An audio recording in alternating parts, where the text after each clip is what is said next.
How's it going?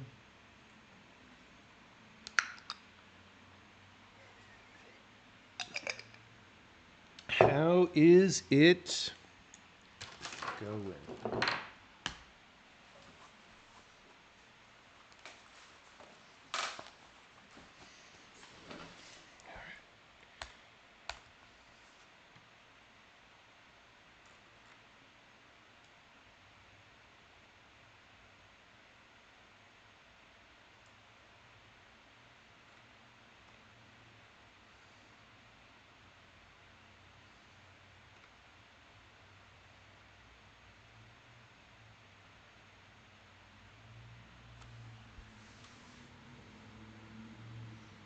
Okay, this kind of sucks.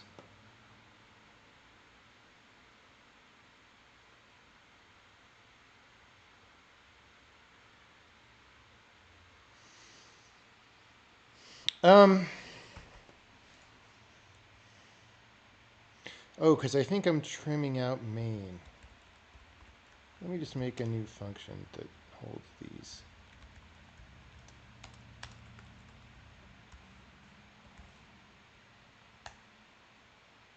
Just to make sure we have an okay call stack there. Guns are doing well, but I gotta clean them because the Athena was no longer ejecting brass. And when that happens, you gotta clean it. Um, I. It's interesting. I wonder if there are things I should clean that I don't know about. But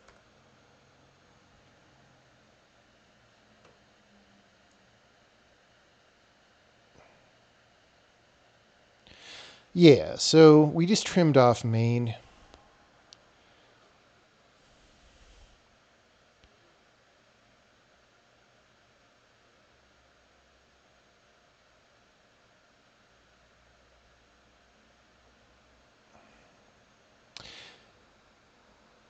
So here I was just testing that the aggregation of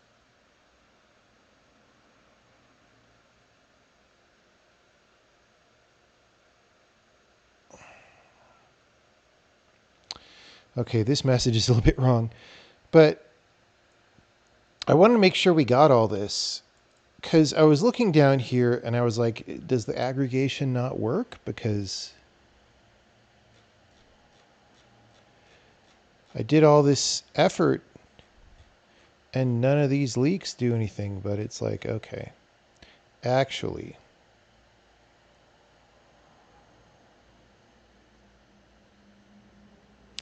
actually, it does work.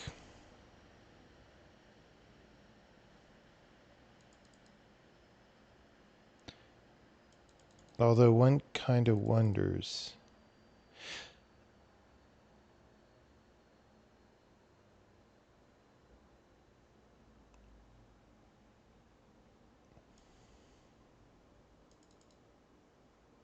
Anyway. Update shader material parameters. Leaks a fuck ton of memory. Like this is our most of our reported leaks here, right? I don't know why we're not recognize. We're supposed to like combo stacks, right? And I kind of don't know.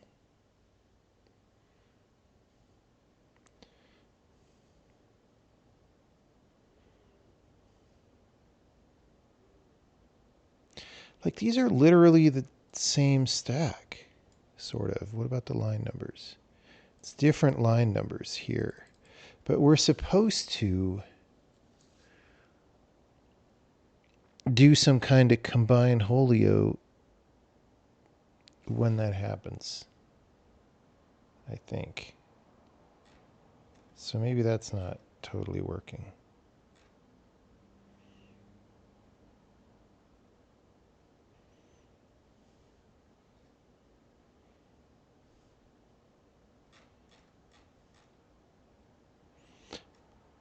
Or maybe we're just not setting that up.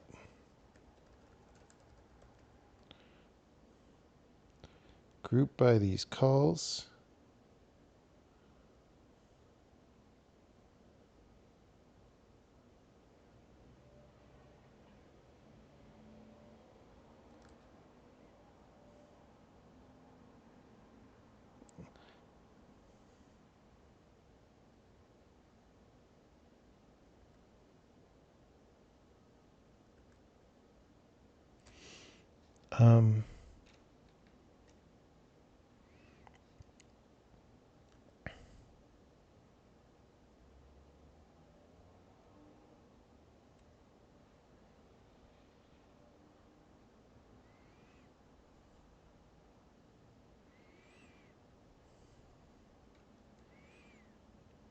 I want to put like update material.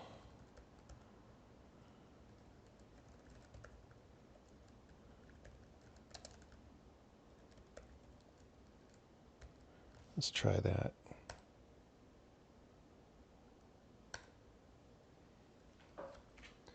Is it the same bug? What do you mean same bug for me? I don't even know what was yesterday. Dude, yesterday was so long ago in terms of things that I do. Shader loop. Oh. Yeah, no, we're doing totally different stuff right now. Okay, that didn't... Oh, wait, it did. It did group. See this?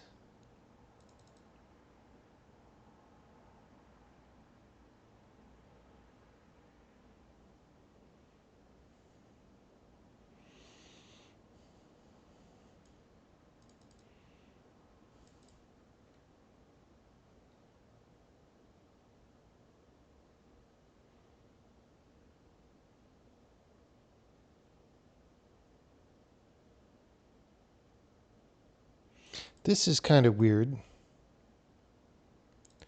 that we have...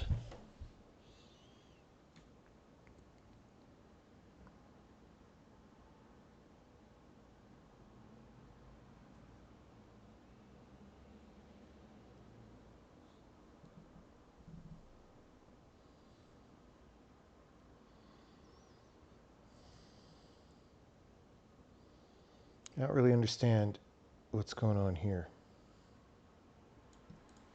We got to fix this message, though. So first, we don't have this. And then...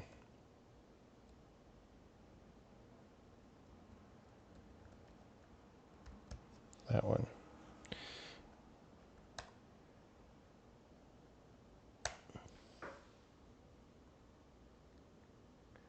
Is leveraging reference counting? No. No, there's no reference counting in this language. Reference counting is... you don't usually want to use it. There are rare cases when it's a good idea, but it's more of a user level thing. Okay.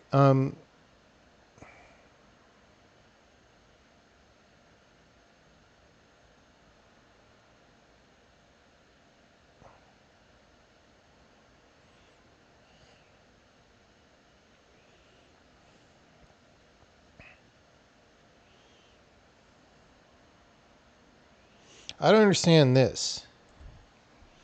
I don't understand how we aggregated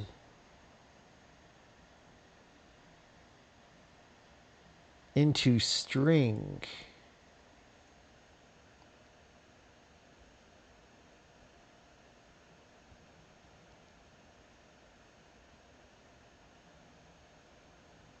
Unless this memory was something else. Somehow, I don't know.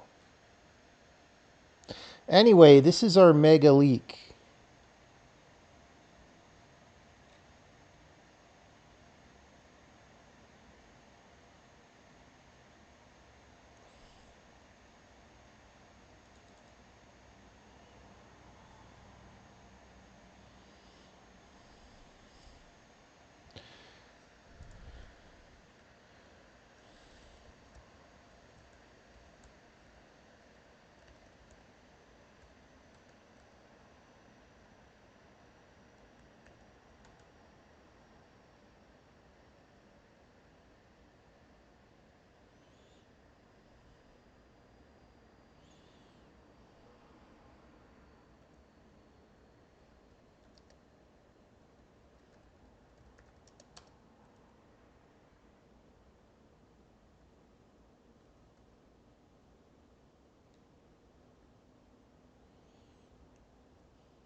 So do set viewports happens. Graphics command list rs set viewports.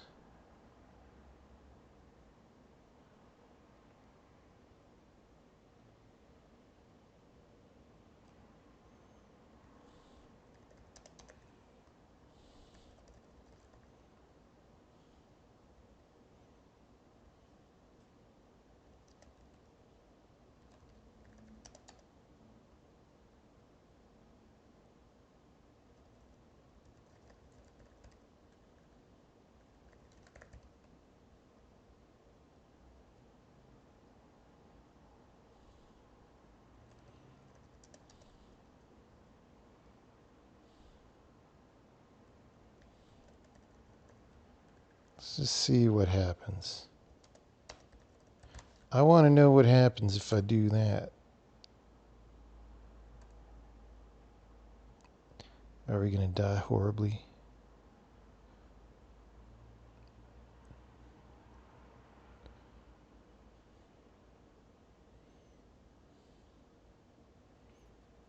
Well, we're okay so far.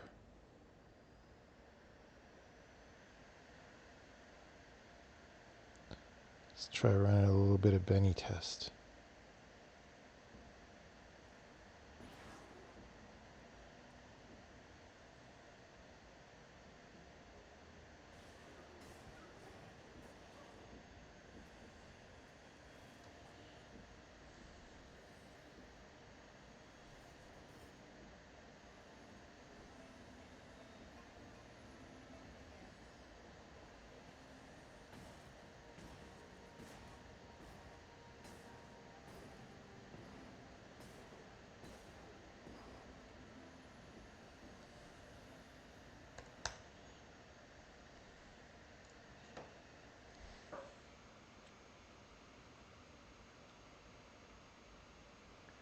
Thought I just used it for the memory leak detection. Well, there's no, like, I don't know what you mean by reference count. Like, reference counting means you have an integer stored with a pointer.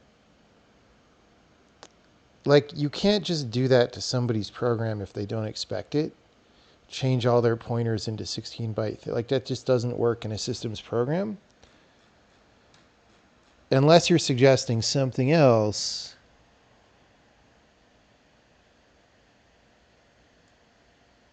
I don't know.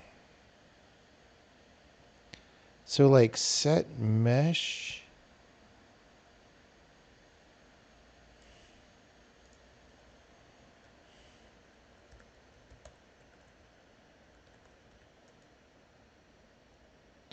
This materials array probably fucking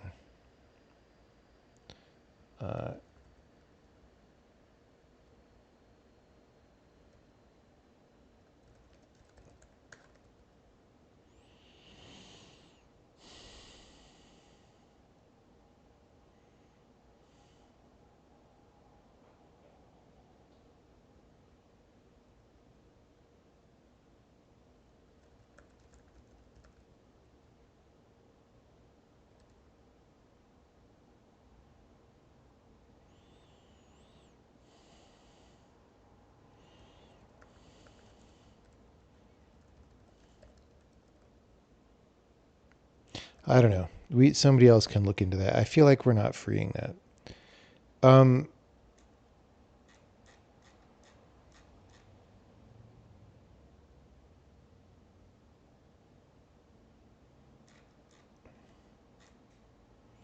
We can group all that.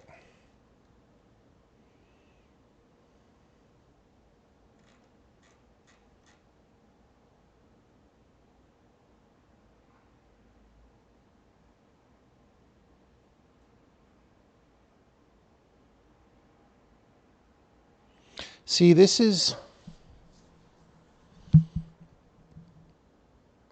I don't know why this caused us to put update material. I think some work needs to go into this stack aggregation. I think here there's more than one update material overload. So we we combined them by name, but then we didn't put them both. I don't know. This is stuff where when I just have a day just to improve this, it'll be good.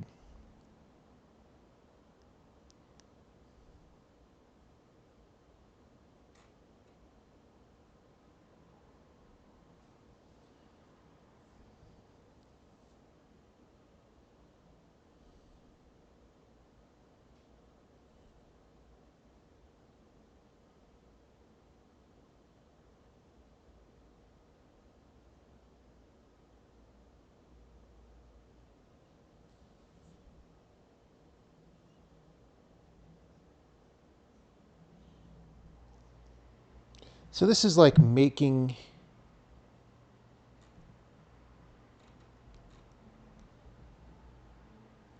something for the undo buffer.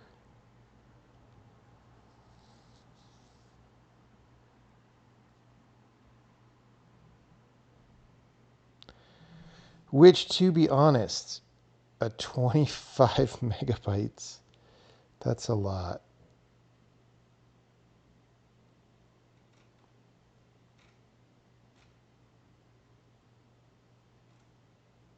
Oh, there's things to look at here.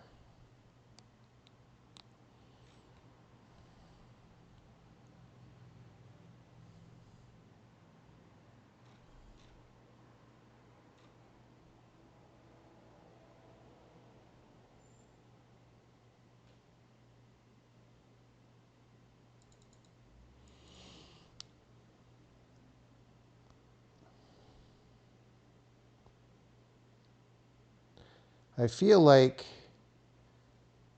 we're not de-initting all current entity managers. Let's look at that.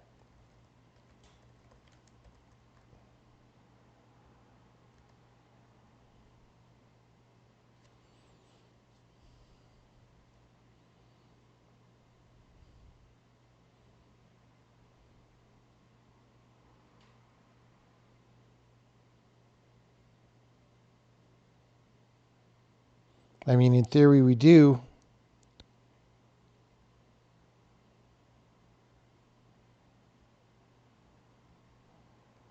So, I don't know.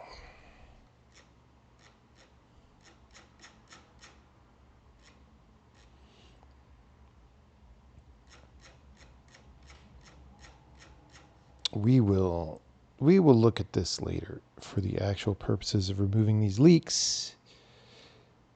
If in fact these aren't false positives in some way, if they're false positives in some way, then that means there's a little more work to do on the reporting system.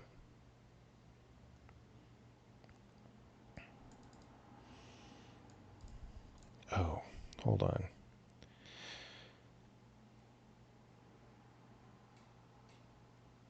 Okay, I realized something. Let's see.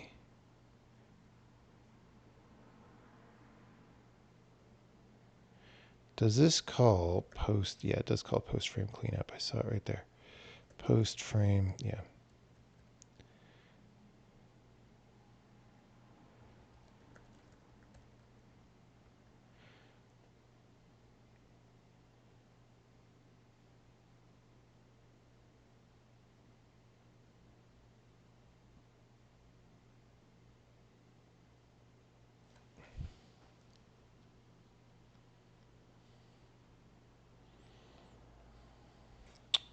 Yeah, I mean, this should clean up all the entity fields. So I don't know what either we don't correctly do that for everything, or we have a bug in cleaning up the entity fields.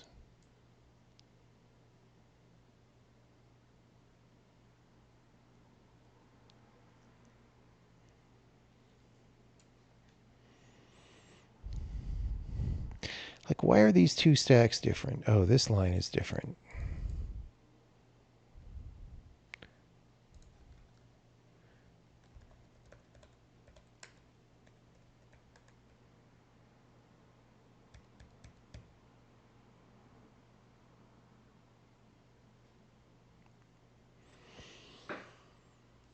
Like, why the fuck do we have a size 1 dynamic array? Like, oh, god damn it, guys.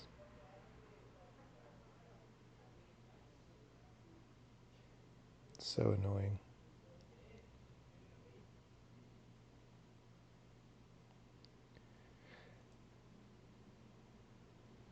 So goddamn annoying that was done. Okay.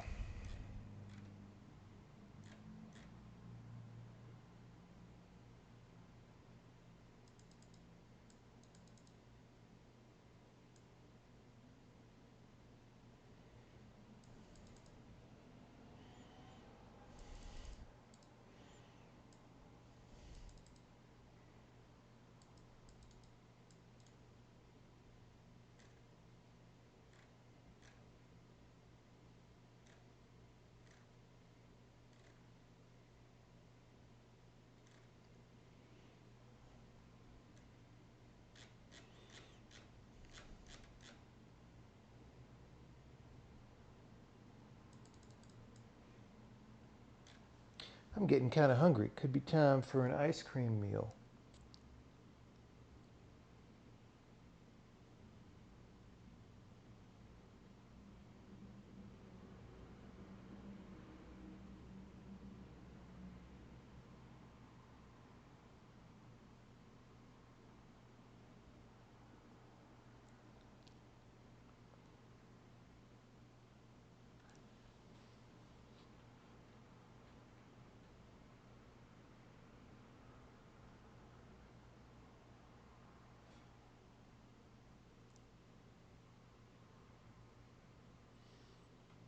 Trying to understand how one would go about detecting memory leaks. I mean, so the memory leak detection existed before,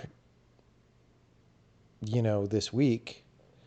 And the way it works is there's just hooks in our allocators where there's, you just, every time you do an allocation, you record the fact that you did that. And then when you free, you record the fact that you did that. And if there's things that are allocated and not freed, then that's an issue, right? And then there's various refinements you can do. That's all. But like, if you know what function people have to call for alloc and free, it's kind of just not hard.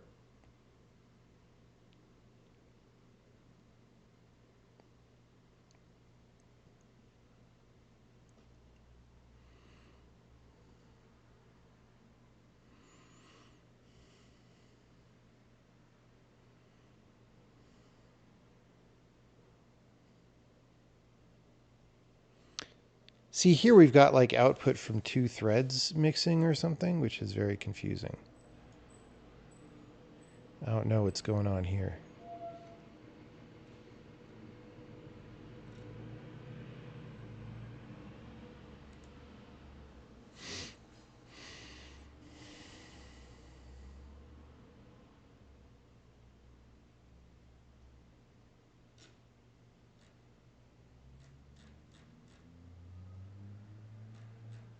Anyway, yeah, you see over and over set mesh, set mesh, set mesh. See, these are all really in the same spot. These ones. That's more set meshes. This one's different.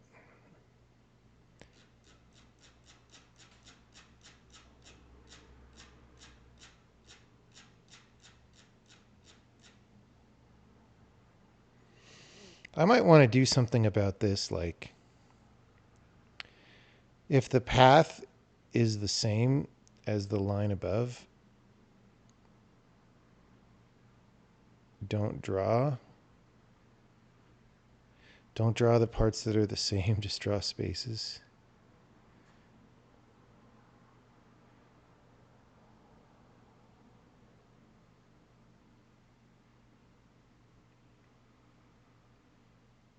Maybe even all the way up through the full name.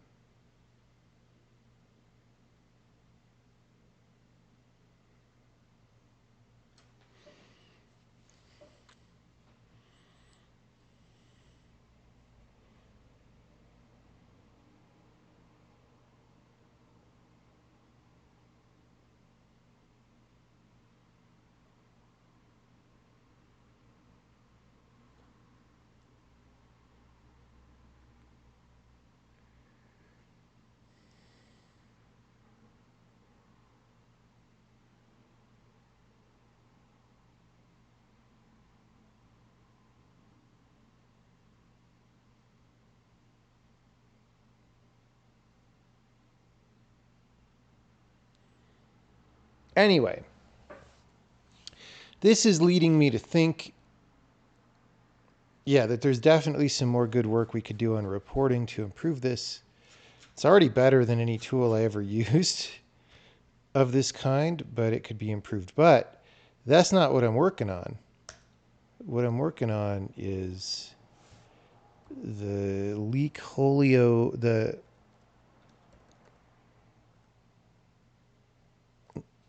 aggregation.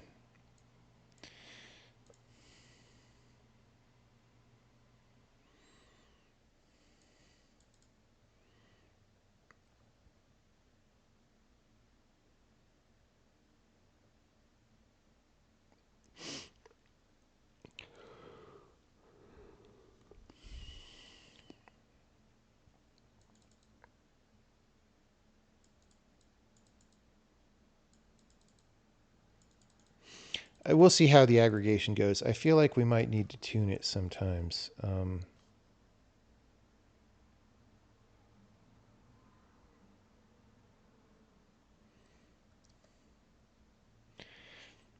If you make an allocator that uses alloc to get its base memory,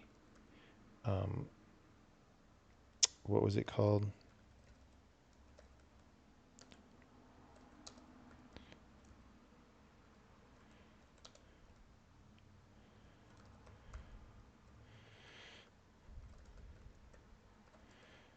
You should call the new function.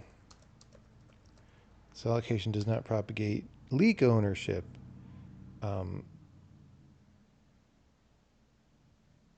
So that if someone stores your allocator in a global variable, the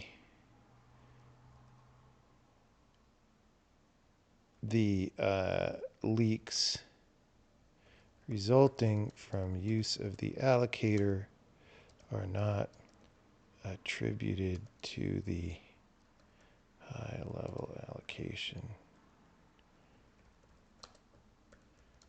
i.e. the user is thinking of these as separate, not high-level allocation, to the backing allocation. You can see modules overriding allocator for an example of this. This really doesn't apply to almost anybody.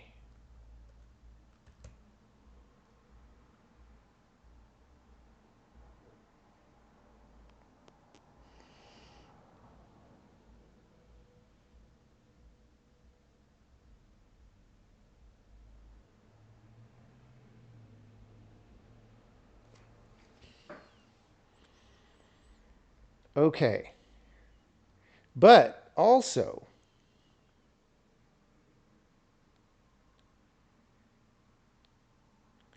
actually that part,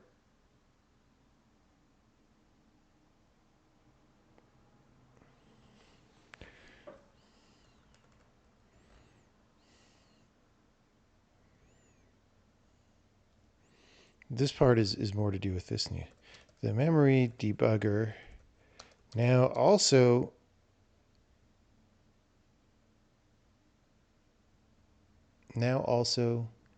will aggregate leaks by default in an attempt to give you a cleaner report. For example, this aggregation really isn't helping in Sokoban. This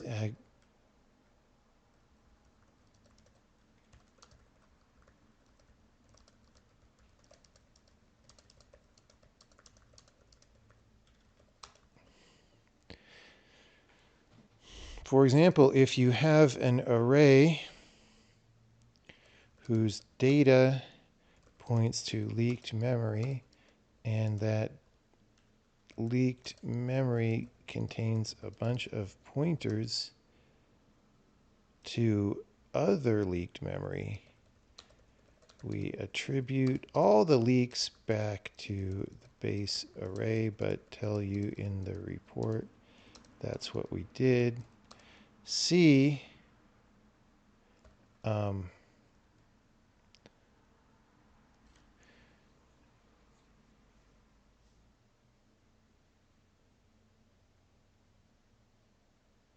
I don't know. We don't really want to make this a user visible test. I don't know. What is it called? Options. This can be disabled by setting leak report options.scan leaks to combine to false.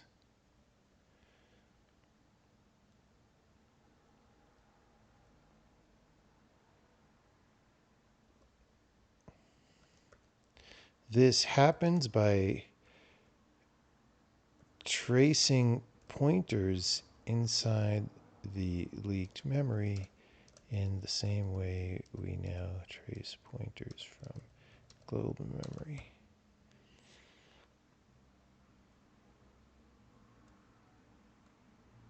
Doesn't seem to be helping much. Doesn't seem to be helping much. But we've already got value, guys.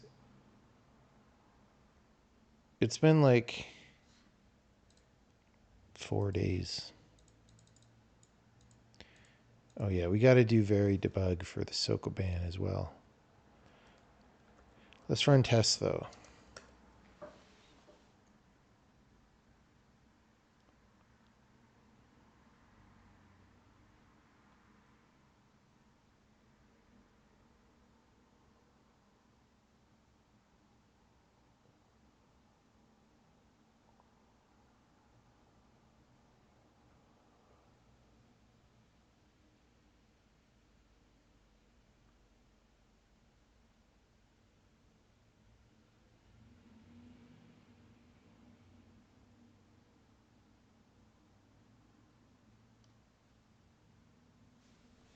Okay, so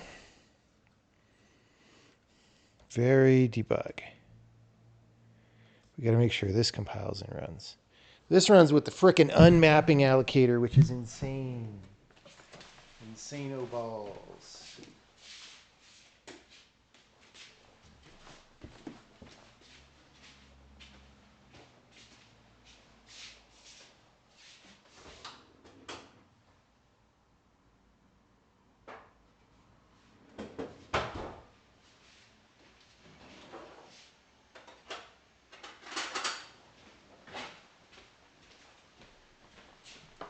Well, it works.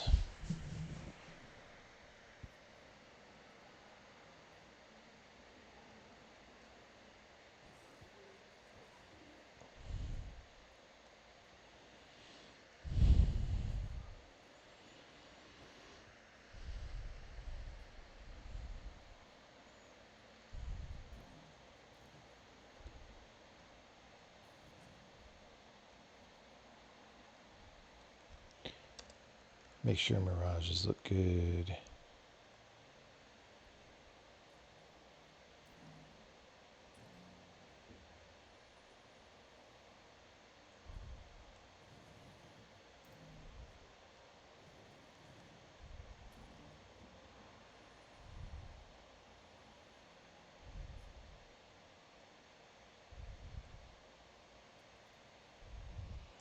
Hey, look, the gem doesn't look like total crap anymore.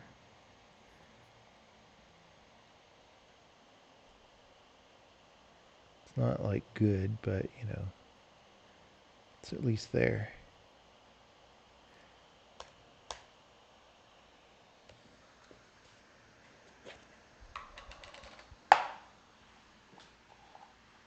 Have I made shader graph? No. No. We might do that next game.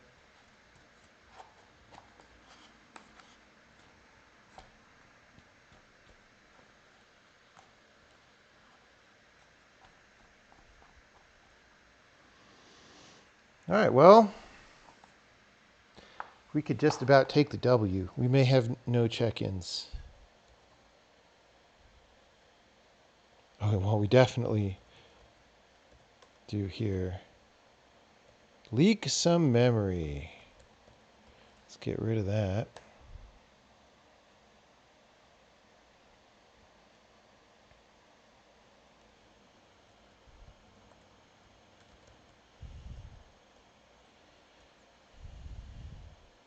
I'm actually a little bit scared of this, so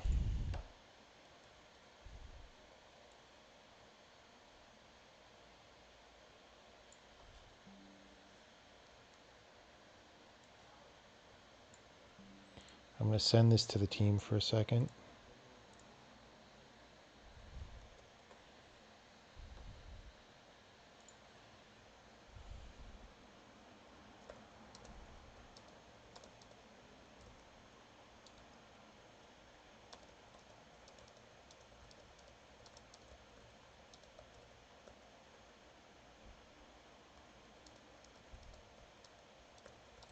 Do these need to be in longer term storage and get released when the command buffer is verified done? Or do they only need to be alive for the duration of the DX12 API call ? Okay.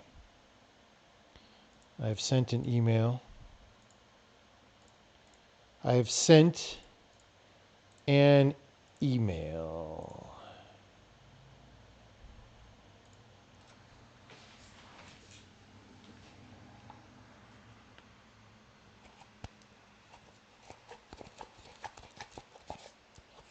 There is not very much of this cherry vanilla ice cream left.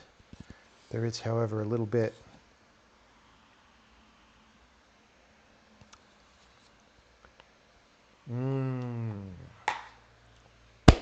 The ice cream portion of the stream was not a lie.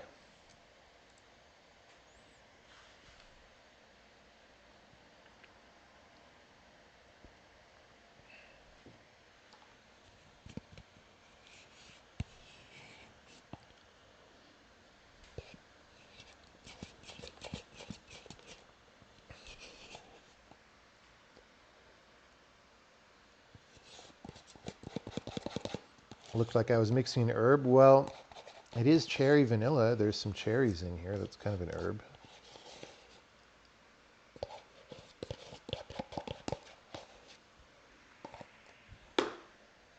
Done.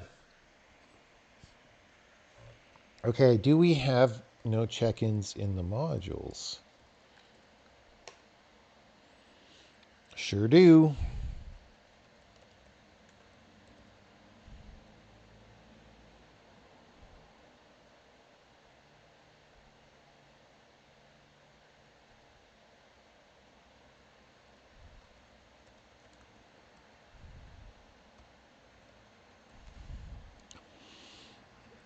Yeah, it's a fair amount of extra code that I kind of feel may not be totally worth it.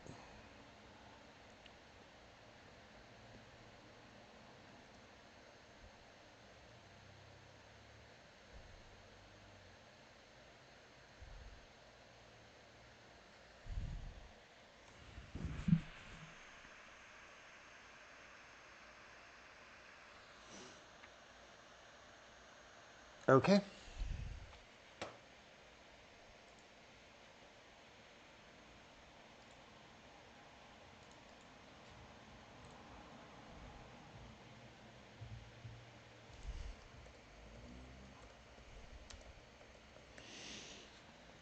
We could basically ship the next beta now. Whoops.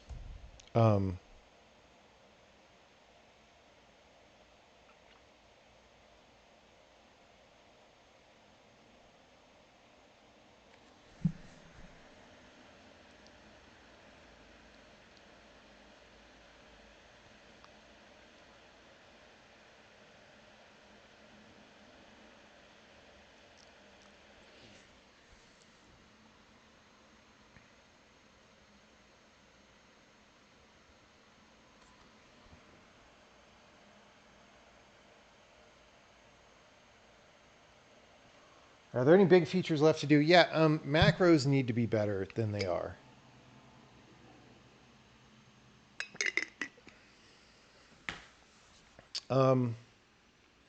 That's really the biggest thing. We need to figure out macros.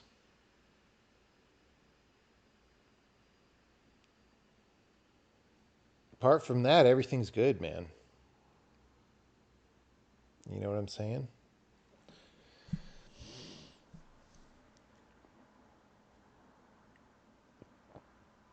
I mean, there's definitely like support libraries and stuff that could be better.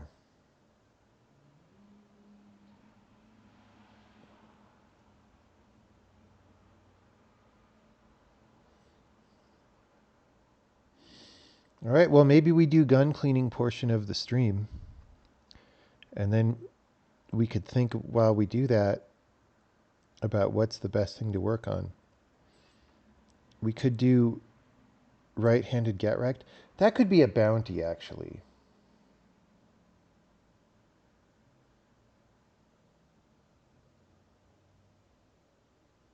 You know what I mean?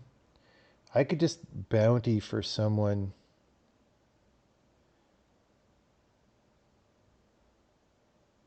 Because why should I do that? I have too much to do right now. We need some help. Interesting. Interesting idea.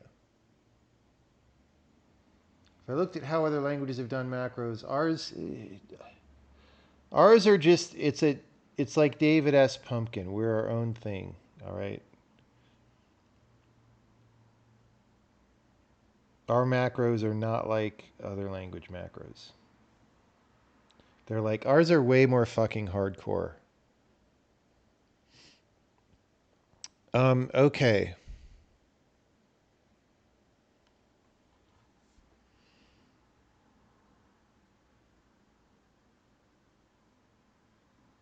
What is wrong with current implementation of macros? The way we do namespace insertion is not very general, and it's hard for people to. Just a little bit confusing, and then also, uh, like we just haven't proved out the thesis that the way our syntax tree manipulation should work is a good idea.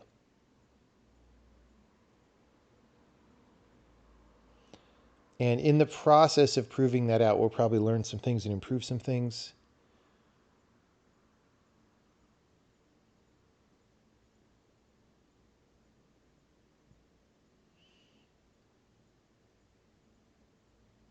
Yeah. Okay. We're going to need some extra ice cream for this. For what's coming up here.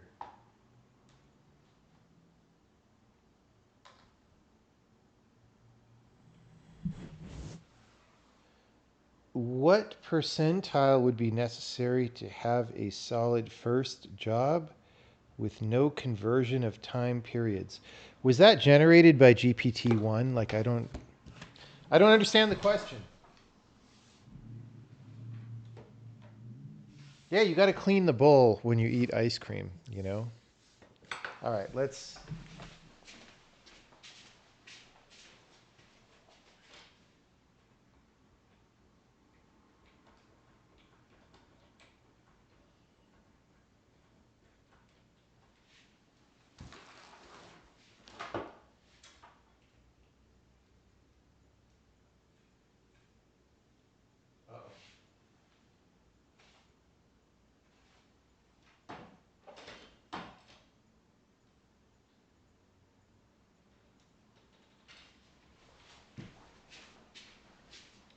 So I have this tripod that I thought would pivot real good, but like it can't tilt down very far, seemingly. I have like other camera mounts somewhere, but this is a problem. This is a problem.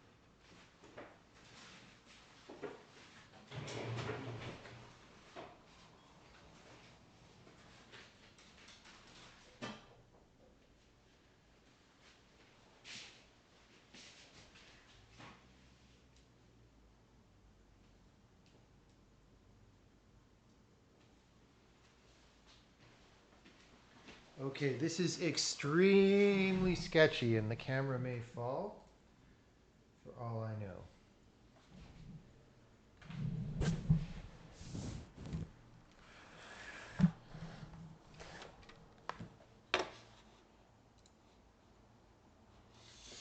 So we have about from here to here. That's pretty good. That's enough room to do what we need to do.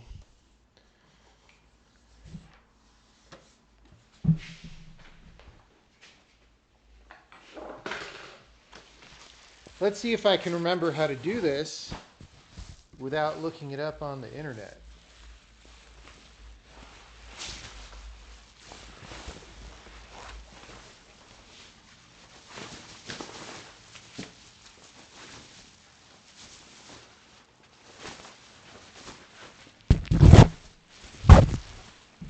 Because we looked it up last time.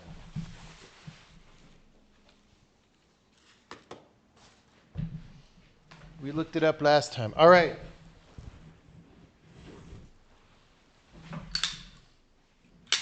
Sand Viper. Look how good that is.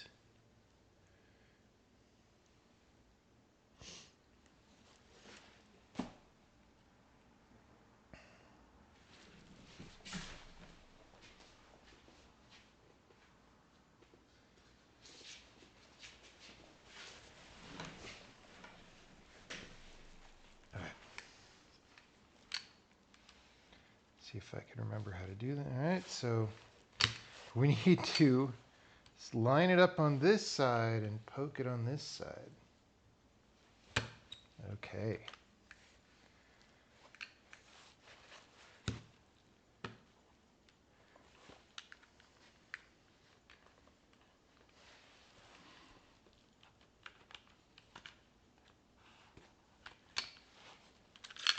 All right. Doesn't look that dirty, really.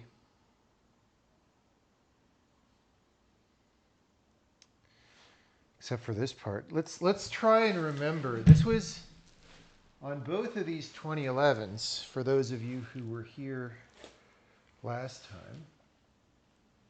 The tricky part was sort of getting the spring out. I mean, not tricky. Tricky compared to the Shadow 2, which was easy.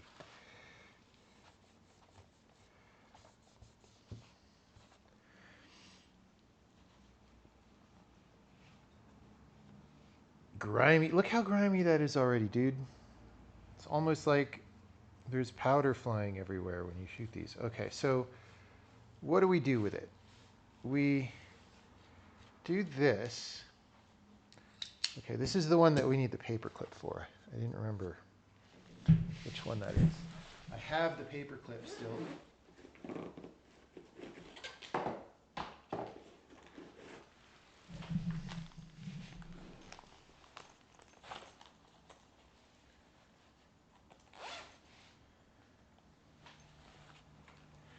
Is this a real gun? It is a Nerf pistol.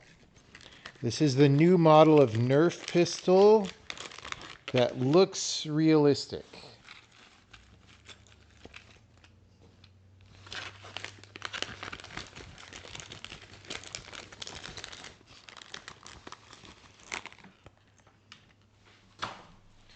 Okay. Wait, this is the other end of the... I don't know. Let's see. So how did we do it? We push this up. Yeah, okay. We need to actually cut this paper clip. Because we need it to... That's weird. I thought I had the other paper clip. We need it to go through here, but then parallel to the barrel, right? We need it to go like that.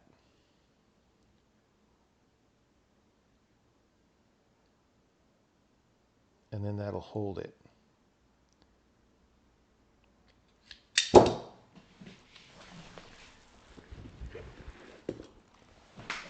Let's see if our manly tools have a cutter.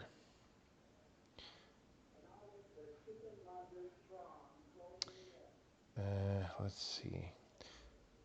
Oh yeah, we got a little wire cutter right there. So like, we don't really need this even to be very long, but. Alright. So, push. This is a pretty tough spring. We push it. We do this. Okay, that keeps the tension. We then can take it out this way. Nice. And then this barrel piece comes straight out. And this is why you don't wear your very nice clothing when you do this. It would help if I had a garage. I should actually get a house. I turn 21 next year. I've literally never lived in a house where I had a garage where I could do like dude projects, you know?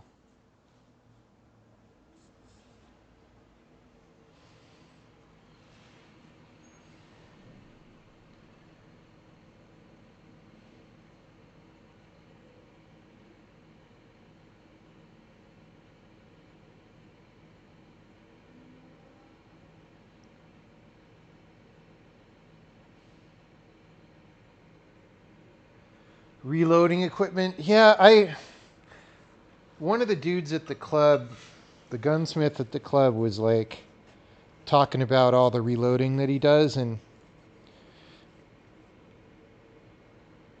you know, you certainly can get ammo a lot cheaper that way. If I start taking up that kind of hobby, the amount of programming I do will go down, you know, and that's not good. That's not good.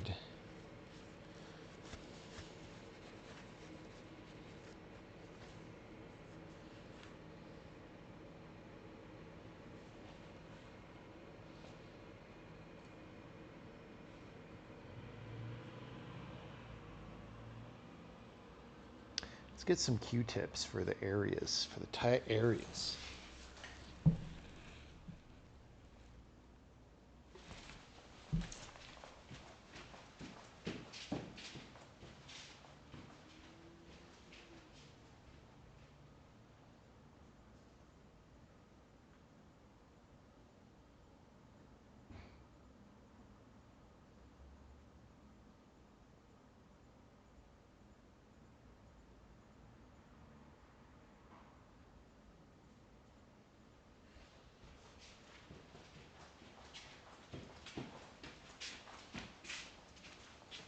Watch this be the next Escape from Tarkov patch. Like, you get back to your hideout and you have to clean everything.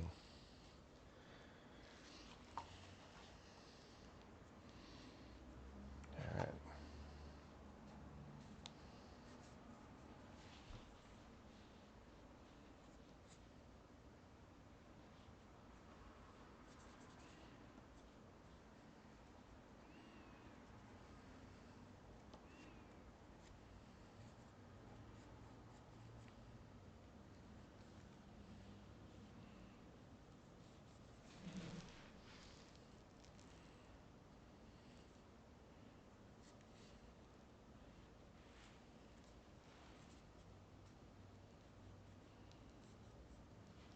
Garage does not have central air. Yeah, I mean, I see how that can be an issue.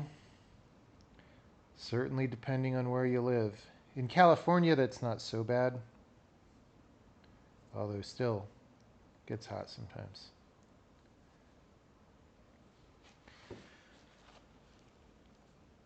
I'm not going to do like a serious barrel clean. I've got like a barrel brush somewhere, but I think you should clean the barrel by shooting stuff down it. If you know what I'm saying.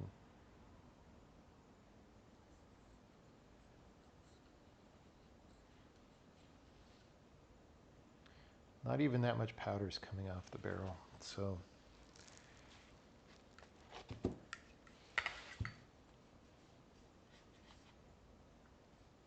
this, on the other hand, oh my God.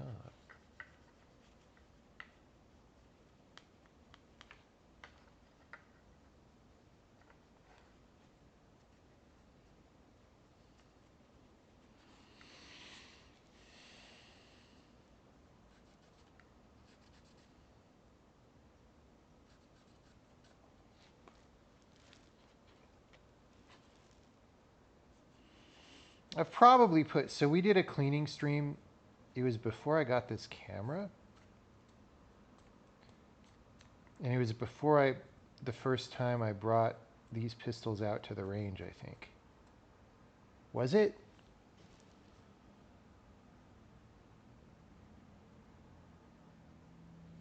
Anyway, depending on when that was, I've probably put about 3,000 rounds through these pistols since that time. Maybe a little more. So that's why they're a bit dirty.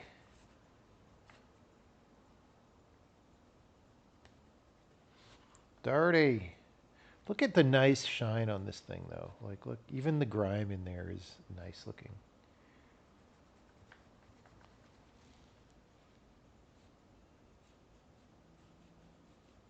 Gun range stream when? I don't know. I mean, I don't know if the club, I don't know what their policy is on filming. I don't really have a fun outdoor range yet here that I go to. It's mostly just kind of a boring, like, indoor, like, it's a very good indoor range, but, you know, it's just like indoor, shoot at a target straight in front of you kind of thing. But I got some leads. The very same gunsmith who was telling me about the reloading gave me some leads to some fun events. He actually gave me a good compliment, right? He was like,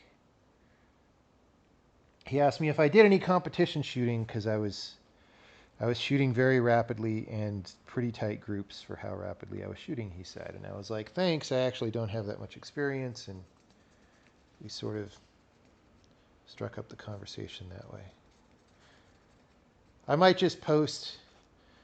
post some results from some targets rather than filming. Although maybe I could film. I don't like, I've never done like Periscope on your iPhone. Is that still a thing? Or is it just like Twitch has a built-in, you could probably stream from the Twitch app now, right? I don't know.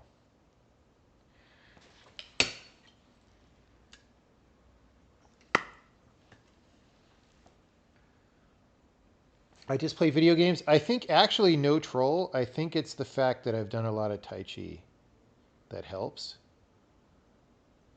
Because in Tai Chi, you're moving like very slow, like you're doing all these like very slow hand moves that are supposed to be very controlled. And when you haven't done it before, your hands tend to shake because you can't like move your arms slowly in that controlled of a fashion.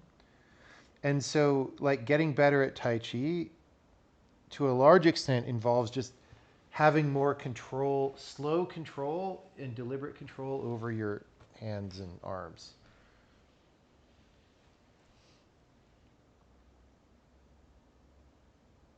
Periscope shut down? Okay. Shows you what I know.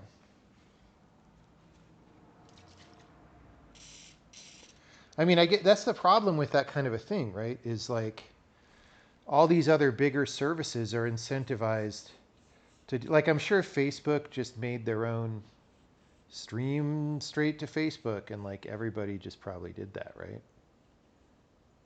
And then everybody just uses that, and then you have no business anymore if you're Periscope.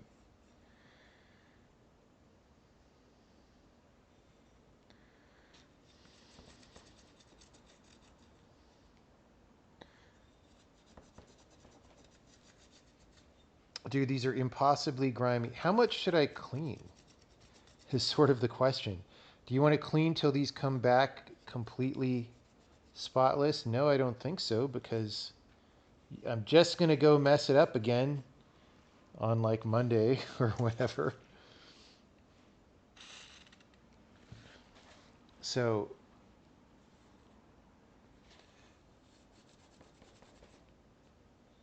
got to sort of find the happy medium.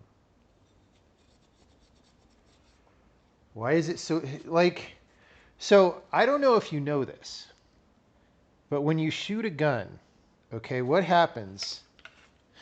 You have this thing together. Right in here, you pull this, a massive explosion happens right in there that would fucking kill you if it wasn't surrounded by metal, okay? First of all, that explosion sends burnt gunpowder all over the place. That is why this is dirty, because it's had like 1,200 of those happen since last time. You don't know you're not American? Lots of Ukrainians know how this works. Lots of Finns know how. There's lots of places in Europe that have widespread, citizen ownership of firearms. Like Croatia, we were looking at. Pretty good. I mean, if you're in one of those France kind of countries, of course you can't do anything, but, you know, what are you going to do if you live in France? Like, your life's basically over at that point, so.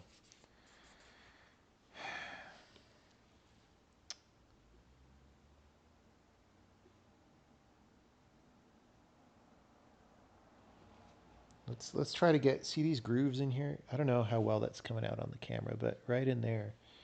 Let's just spray it down and spray it straight on in there, and then it's going to be too greasy. Oh yeah, we're getting that out.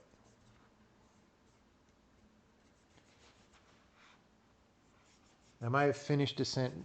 I don't think so. Like 23andMe says like England plus Ireland plus a little bit of Eastern Europe, which basically checks out. Although Russians sometimes ask me if I'm Russian because I apparently look Russian. I don't know why. So maybe that's the Eastern European part. That helped a lot.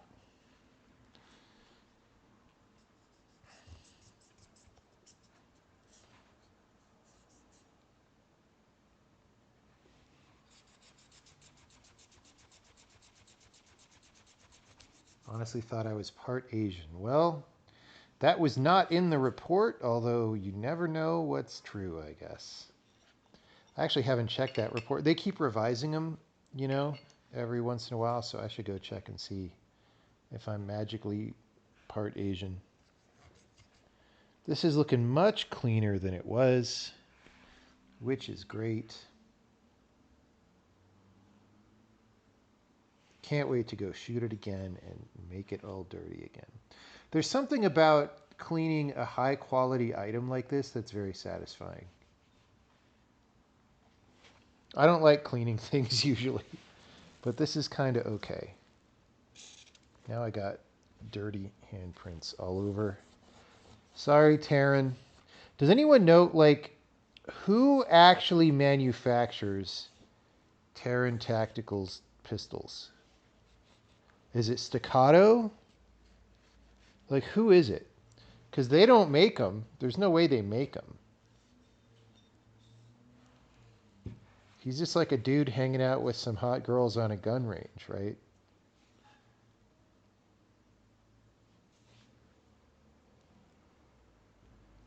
I don't know.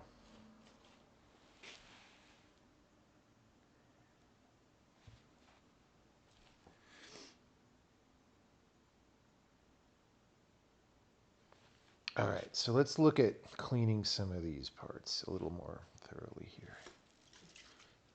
So dirty, so greasy, grimy, dirty.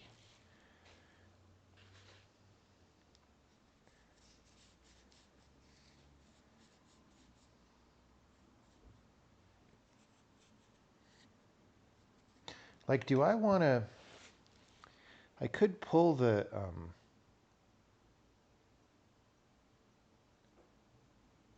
do I want to take the paper clip out and clean the spring? I feel like I do, to be thorough.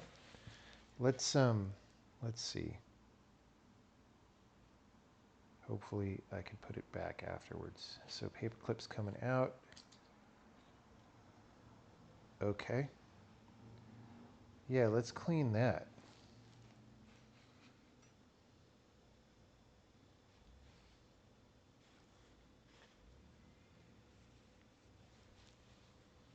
Bruh. Is the camera pretty blurry? It is, isn't it? Because it's too close. Sorry about that, guys. It is what it is. It's like a... I got focused on the spray can. Okay, that is better. Yeah, the camera is so close that like small changes in focus are probably a big deal.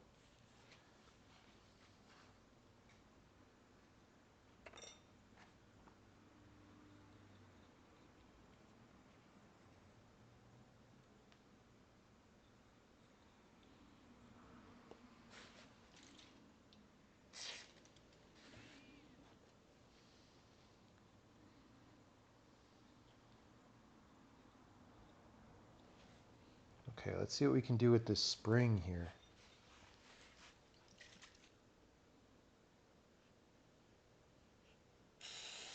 Hope I remember how to put it back together. We didn't do this part last time.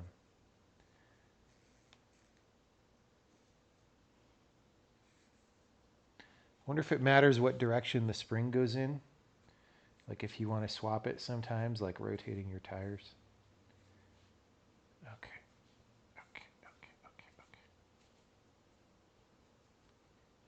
I think we're cleaning a little more thoroughly than last time because it's more dirty. All right, spring is not the worst spring I ever saw.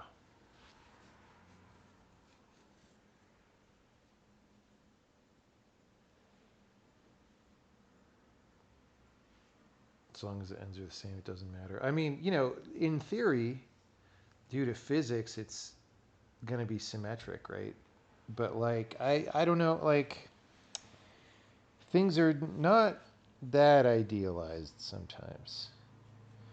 Okay, so we're going to do this. Spring goes in there. This goes in there. I'm actually going to put a little CLP in there and just sort of leave it a little oily. All right. Similarly, well, okay. Let's just let's get this back on there. This is going to be amusing.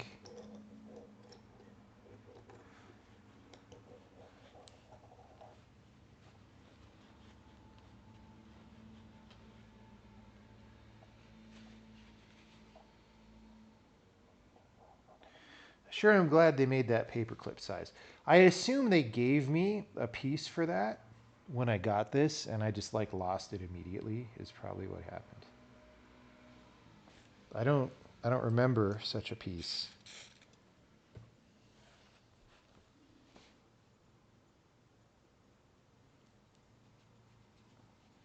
All right.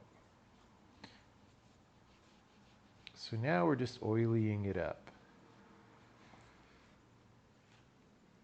Okay, slide. I think it looks good. We're just going to oily that up a bit.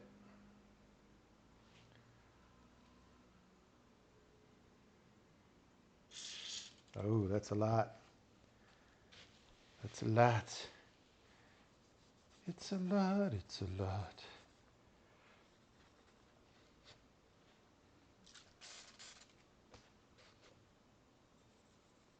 just touching it up, just getting some oils in there.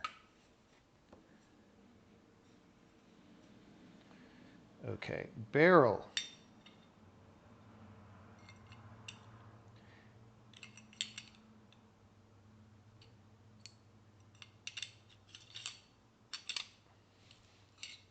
Dude, look at that sick compensator right there.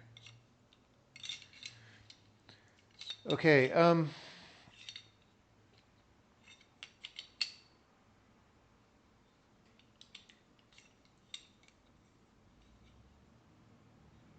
mean, I guess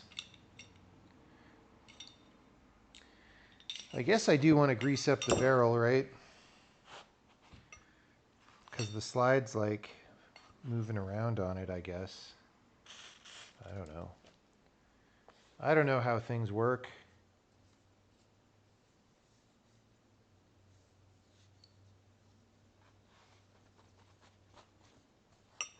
Okay. Barrel.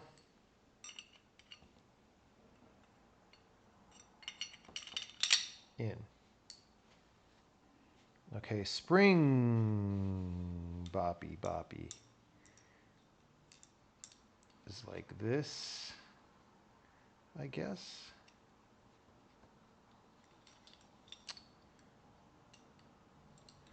See, now my paper clip's getting in the way. Okay. Cool.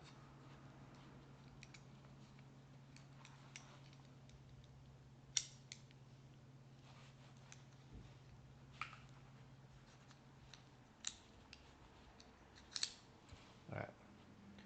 Cool.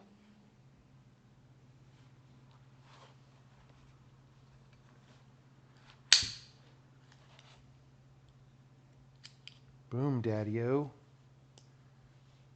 So that part is done, basically.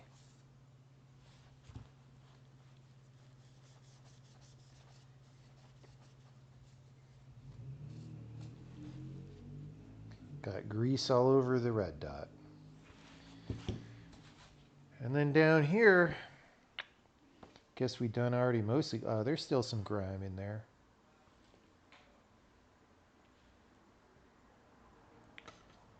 Should I, at some point, remove and clean like the safety and stuff? I feel like right now, the safety is fine, the trigger is fine. I don't know what does anyone know? Like, how often should I attack that stuff relative to this stuff that we just did? Or should I just bring it to the gunsmith when it's time for that and say, hey guys, do the more complicated part?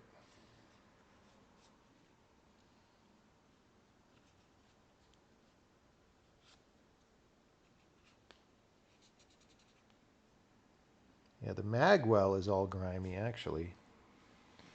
Let's take a look in there. Let's get a really clean doohickey. Put it in the magwell, see what happens.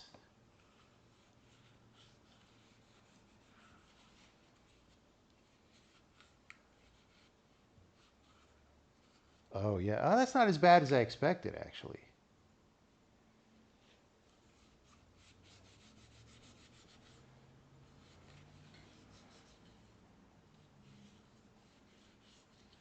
Not really so bad.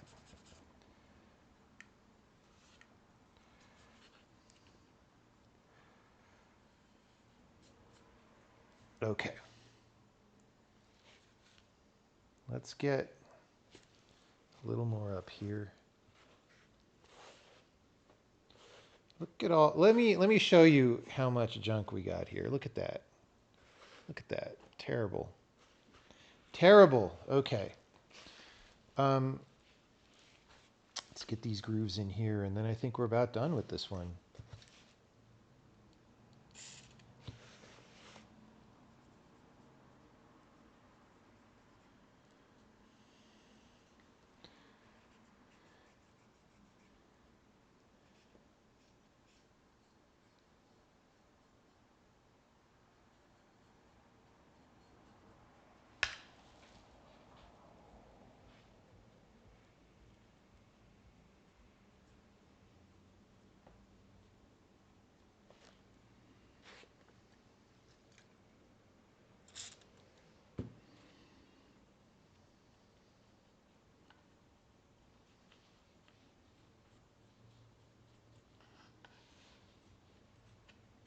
Okay.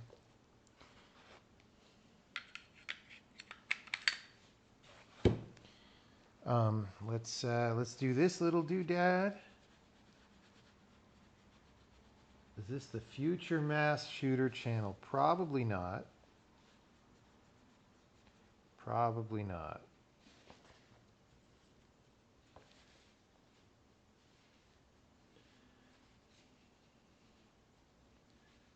Have I ever tried learning lockpicking?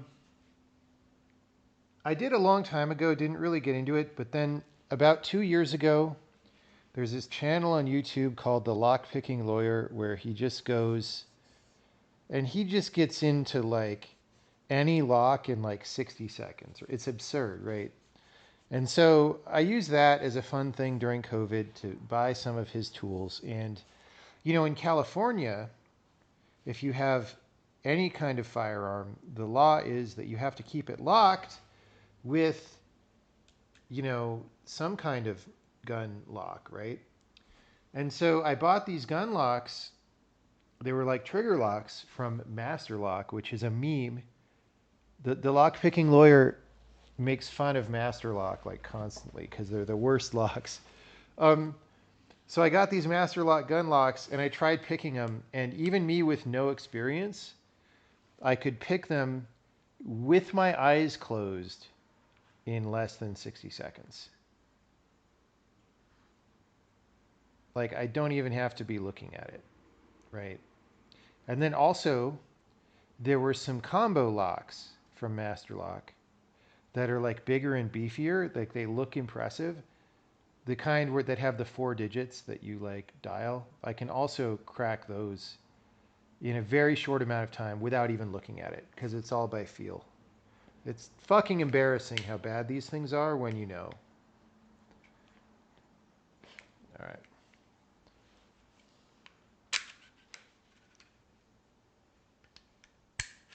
All right, everybody. Oh, whoops. Hang on. I did like the inverse of what I need to do. I popped it in on the opposite side or something. What do I do now? I just pop it back out and do it again. We got to get it in this little ring over. Camera's probably still a little blurry, but if you see this dude Holio right here, got to get it in there.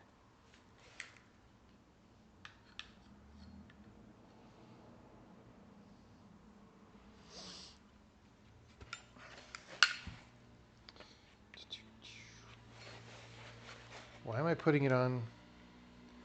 Dude, my brain just like checked out. I'm like, I think I was trying to treat it like my Shadow 2, where you put the slide on in the front, but this one, the catch for it is like way back. And like my brain was like going from memory from the Shadow 2, and I'm like, what?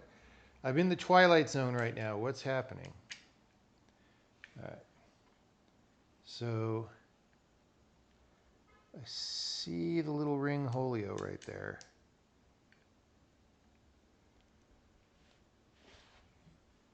I don't remember this being very hard last time, but I sure am having a hard time with it this time. Why?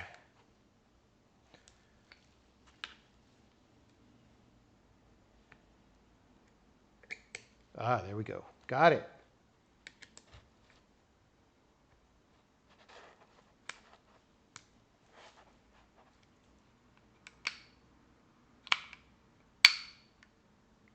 Dude, I had it and then I don't know what's happening.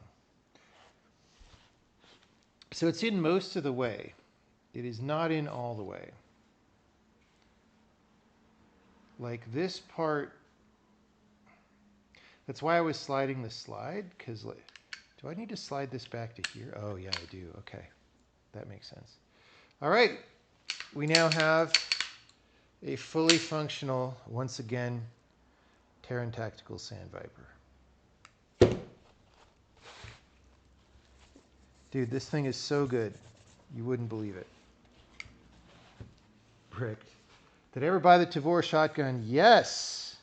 I've never used it, but I have it. I just literally have never used it.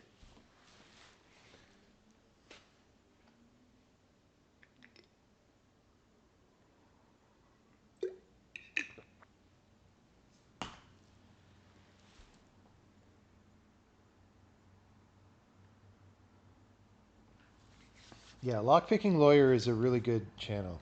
I encourage checking it out if you haven't. All right, we're going to leave this out because we're going to want to clean the red dot later. But it is time. Let me dump all these dirt-filled things.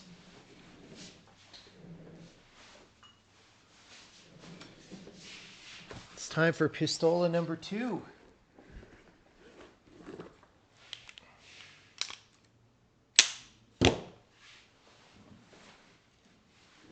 How sick does this look? I actually think,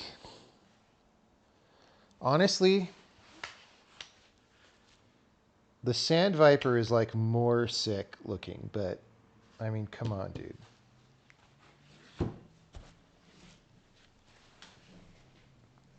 Bosnian Bill, yeah, for sure.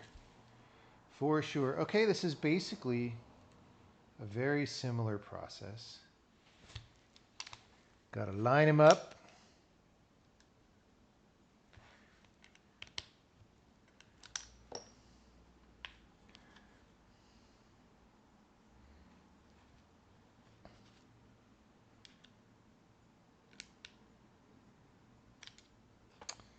Got to poke it a little more, maybe.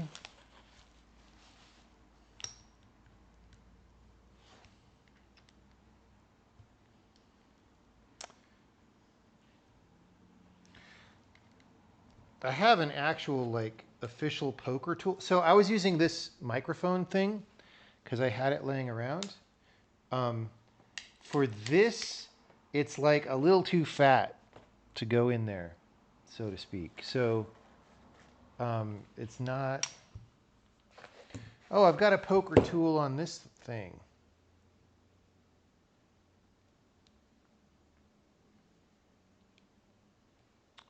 All right. How does this one work? I keep getting confused. Does this fold around? Leathermans fold around, right? Do I have to like...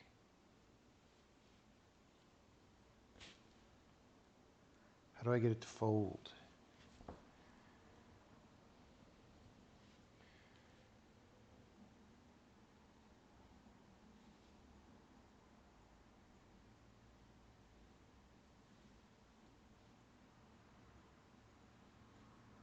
I folded it out just fine. You can tell I've used this like once. Where... See, it's the Gerber tool, it retracts. So you put it parallel like this and you push it in.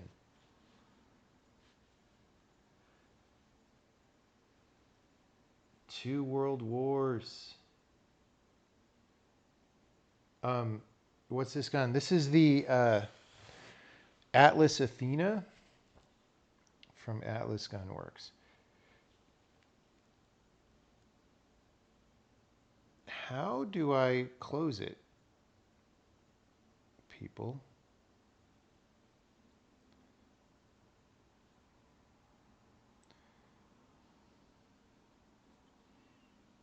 Oh, you just push really hard.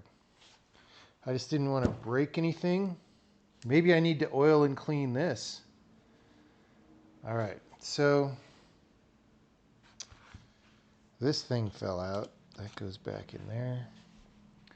All right, so the reason I was doing this is the special gun version of the Leatherman, and it's got a little poker that's the right size for exactly what we're trying to do.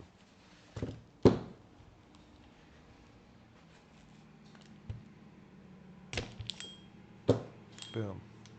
Easy clap. Now this stopped reciprocating on me, and that made me sad. But, you know, okay, so now this one,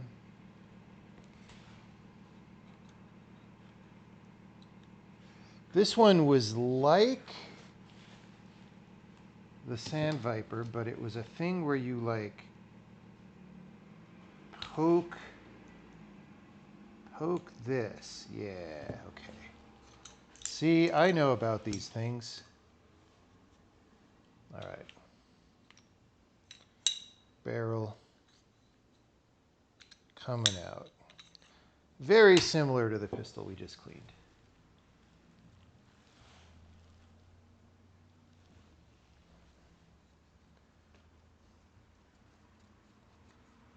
Is this a real gun? No, it's Nerf. This is a Nerf cleaning channel.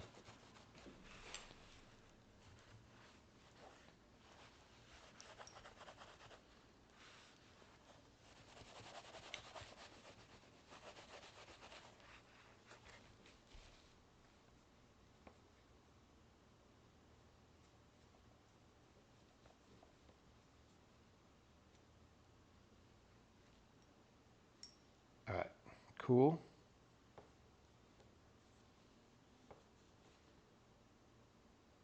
See, there's a fair amount of wear along the front. I don't know if you can see that on this camera, but there's a fair amount of wear along the front of this barrel, which maybe is normal. Maybe it means it ain't greased up enough.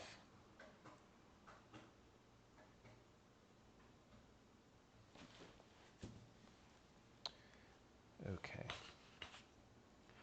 Now, so the thing about the Sand Viper is because it's, you know, brown, FDE maybe, you can see the grime better. Here, it's just, I gotta wipe it till it stops being grimy. So this gun seems a lot cleaner, which makes sense. I actually enjoy shooting the Sand Viper better because this one, the safety fucking hurts my hand. So I have to figure something out with this. I need to see if they have, I know that they do have different safeties. I just need to see if they have like a lower sitting one. Because with this, okay, with the Sand Viper, when you shoot this, I mean, maybe you're supposed to put your thumb up here sometimes, but that hurts my hand, so I just keep it down here and it's fine. With the Atlas, it has to ride up here pushing down, otherwise the safety will pop up, which I guess is intentional, but it's kind of a stupid safety design. I don't know. Stupid is too strong of a word, but it's a very weird safety design to make a safety that only pops up after you misfire. Right? Am I wrong about that? Can someone explain to me what the idea is behind this? It's pretty weird.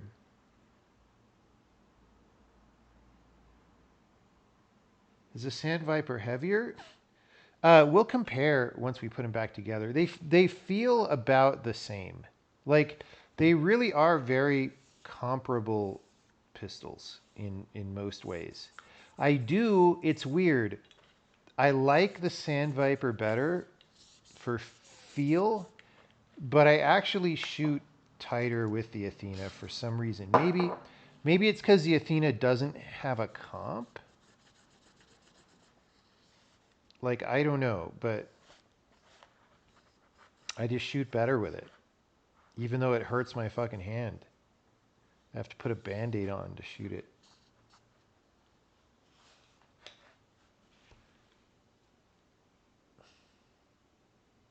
What is the right chat for that message? Dude, like Clown World today tweeted this video from TikTok of like this girl just like saying non sequitur nonsense, like infantilized non sequitur weird nonsense, like nonstop. And apparently that's like a thing now. That's like a genre of TikTok. It's pretty crazy.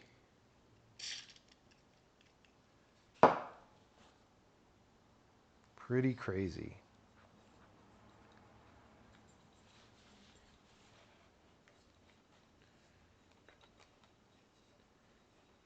It's like Snow Crash. I hadn't made that connection, but you're right. It is like Snow Crash.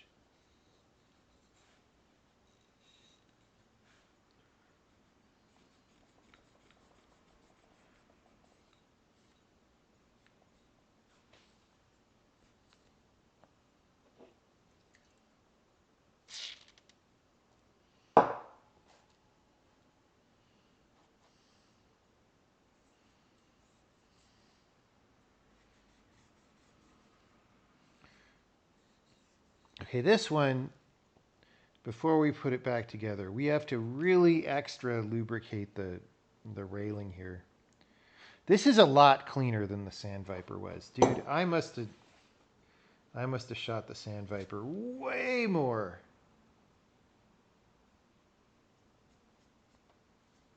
Way more.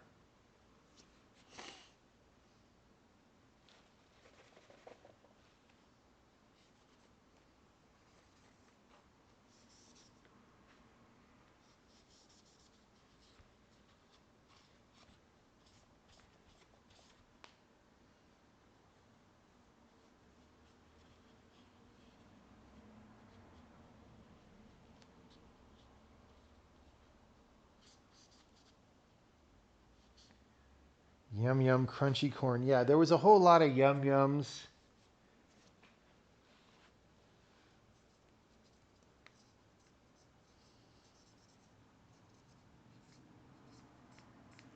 Like it sort of seemed like what an American 12-year-old thinks an anime girl would be like, or like I don't even know. I don't know what it was. It was disturbing.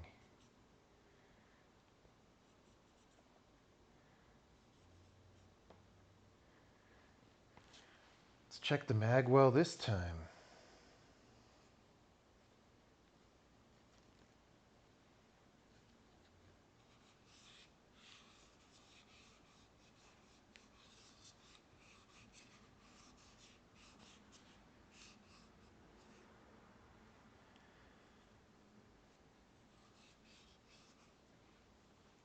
And the thing, so it was this TikTok with this girl saying random non sequitur nonsense, and if you look at the viewer count, it was 7,500 viewers. This is crazy. Crazy.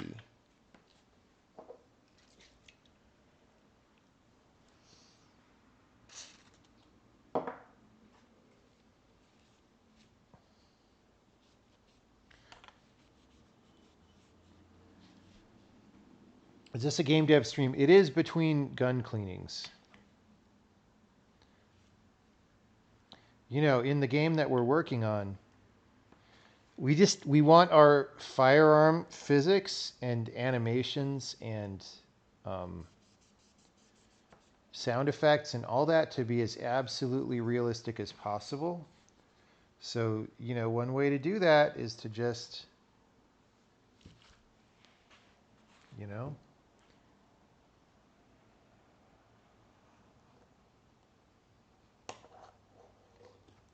all right, we're going to take this apart and clean the spring, even though it's not as dirty as the other thing. Okay, I hope I know which direction this fucking goes in, by the way. I hope it's this way. With the small end out. We can watch the VOD if it seems wrong. Okay.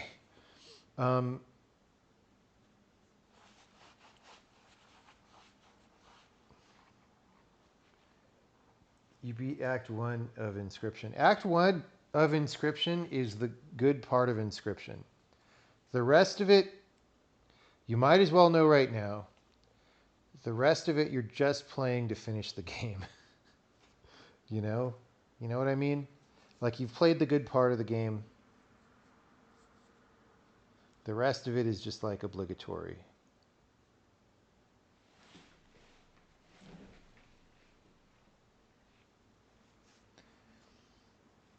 We're out of Q-tips now. Just about.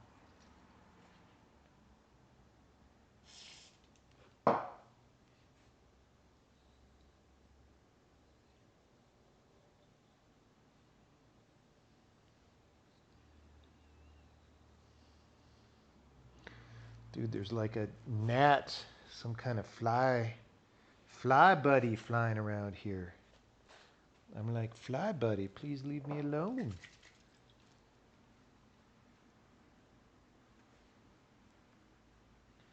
What do I like about the hex? I just enjoyed it. I don't remember it super well, but I enjoyed it. The hex is like, you know, Pony Island 2, kind of.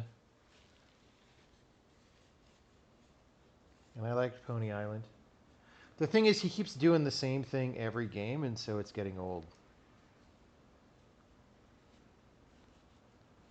It's like he needs to branch out and like not do that every game.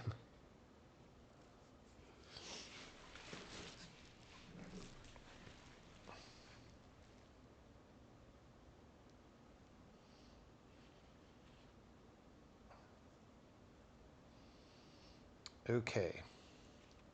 So our guess is small end out. If that's wrong, I'll be sad. Oh, wait. Yeah, it's got to be right because of the spring. We're holding the spring onto the thing, right? Oh, this spring isn't the same both ways. So I'm assuming the flat end has to be there.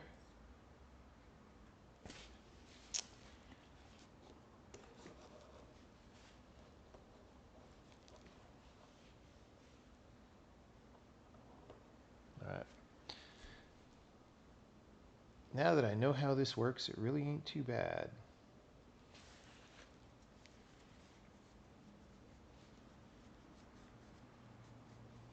Is there a point to collecting coins in the hex? I don't remember the game that well, honestly, at this point. But I think that was just like an extra, you know, completionist thing that you could do if you want. I didn't probably do it. I think I did some of them, you know. Okay. So I think we're kind of good here.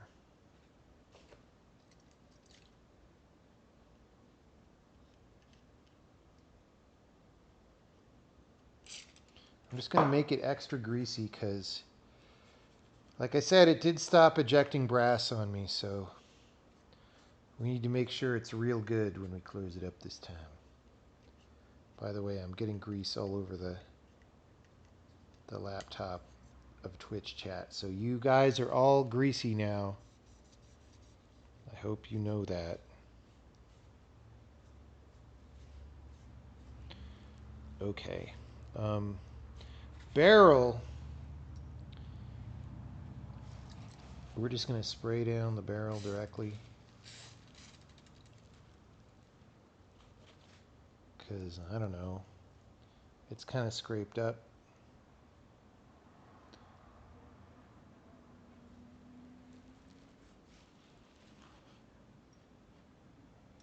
Barrel goes in. Boom.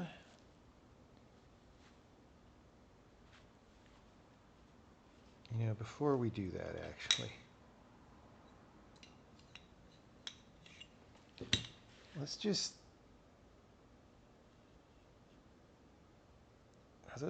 Let's triple check that this is clean.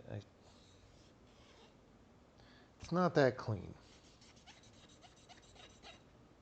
It's just hard. The Q-tip doesn't fit in there, man. What do you want from me? What do you want?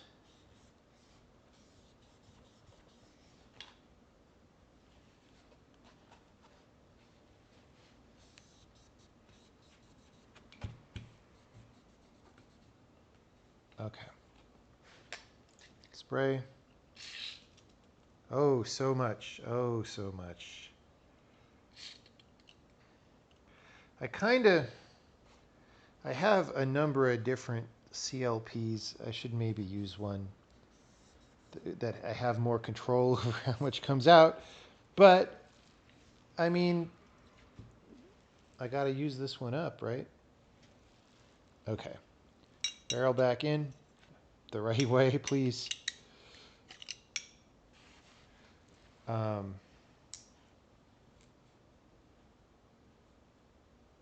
right, spring, whatever this is called. What's this called? This something rod. Guide rod, right? That's what that is.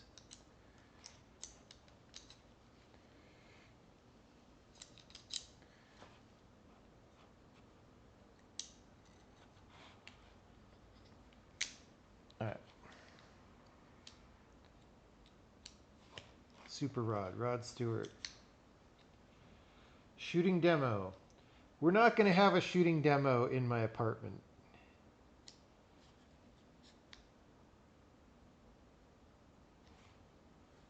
How do the gun makers expect you to clean the... I don't know what you mean.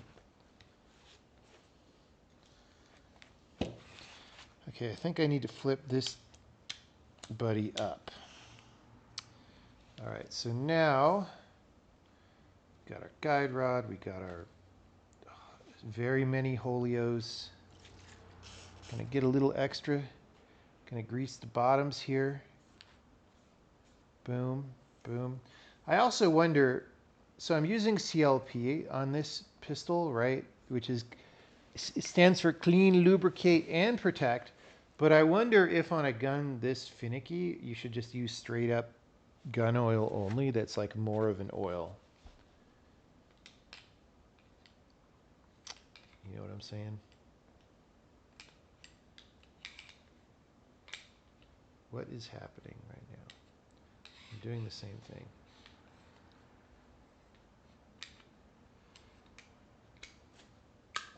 All right.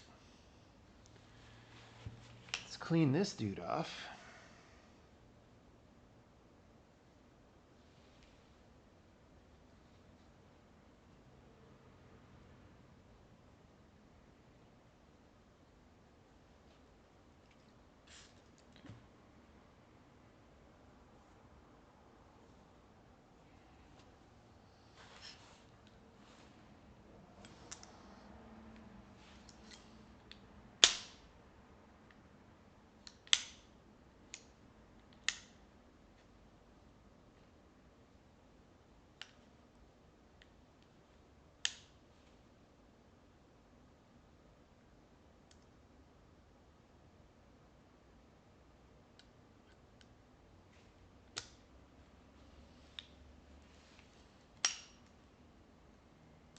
Boom.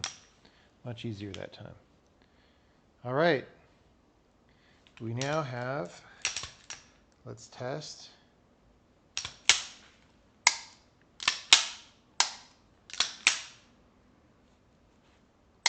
You guys can see the hammer go. It's all working. See that with the Sandviper? It's all working. If there was bullets in there, they would go flying. Have I considered getting a tattoo? When I was very much younger, I thought a little bit about it. And you know what? I'm very glad I didn't get the tattoos I was thinking about. They would have been fucking stupid.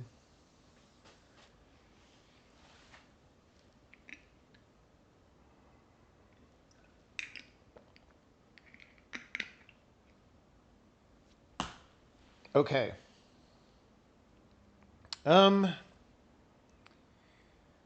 I kind of want to clean the red dots. My hands are greasy. I'm trying to figure out order of operations here. Let's just do a little bit of get rid of all excess nastiness on here. Okay, okay. I just wonder, the thing I can't test right now with the Athena is like, is it gonna eject brass correctly now? Because it wasn't doing that for me. I mean, it was for a while, and then I shot enough rounds, and then it wasn't, right? So, but the Sandviper, dude, oh, it's so sick. All right, let's clean that. Just any extra. Any extra. All right. Put these over here. We'll put them in the bag. Oh no, we don't put them in the bag. We're gonna want to clean the thinger.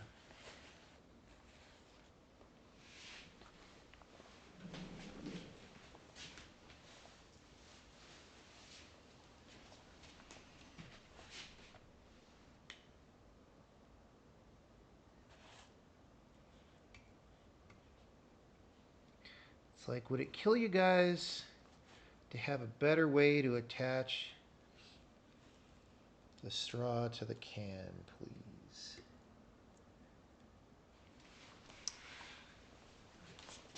Deal with that in a little bit.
Now we got to clean the red dots. That's a 50 DKP minus. Let's make sure nobody sneaked into the apartment and loaded these.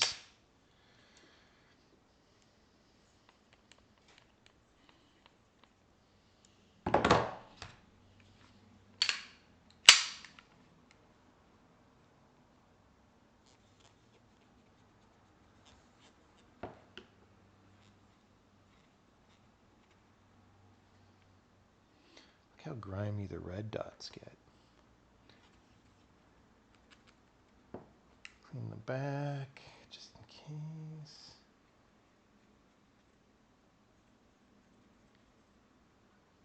All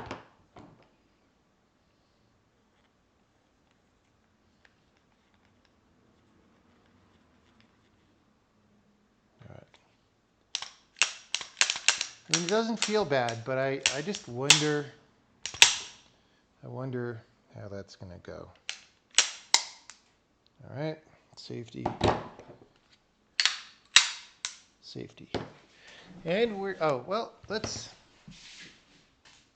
give them a little alcohol wipe treatment. Maybe this helps with getting frickin' grease off them, I don't know.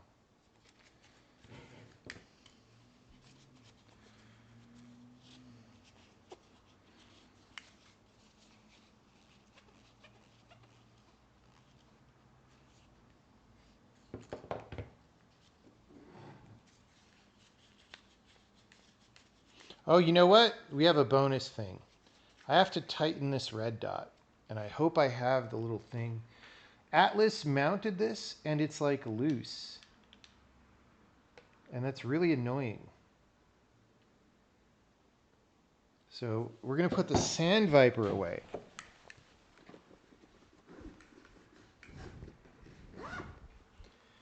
And then we're going to see if we can tighten up the red dot on the Atlas.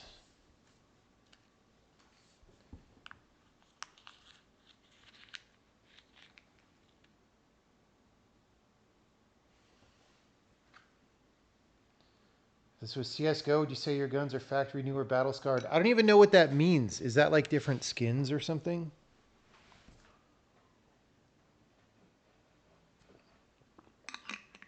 They're not absolutely factory new, but I got both of these within the past year.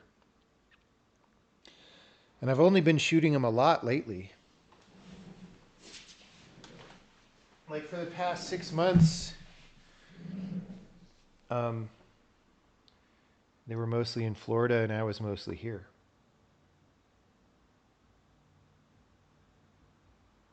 Did the spilled carpet honey find its way in any of the guns? Fortunately not. The spilled carpet honey is no more.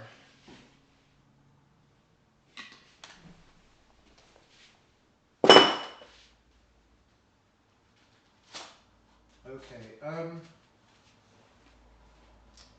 Let me try and find a tool for this thing.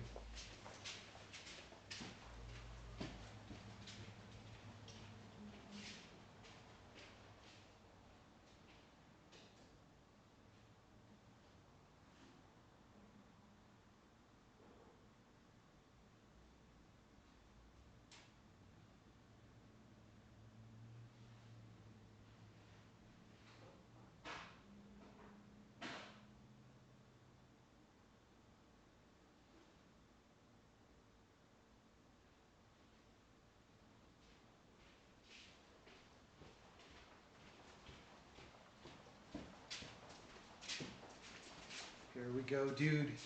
We have official Trijicon packaging with the little screw bobbers.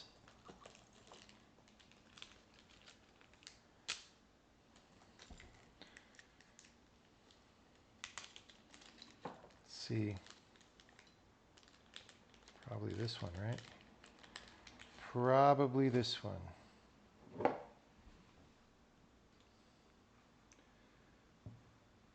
Oh, dude, I can't turn these. What is going on, Atlas? Did Scott Atlas mount my red dot?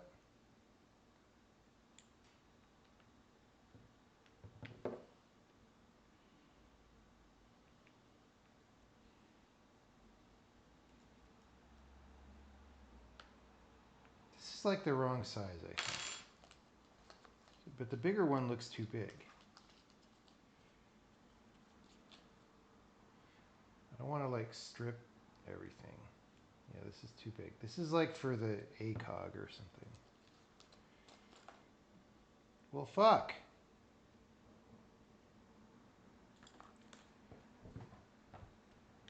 Maybe I'll bring this to the club and say, hey man, can you deal with this?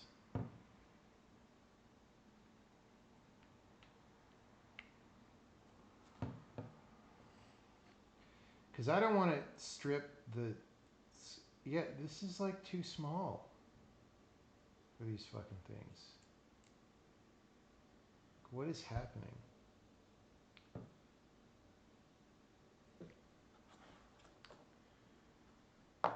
Atlas did a bad job putting this dot on.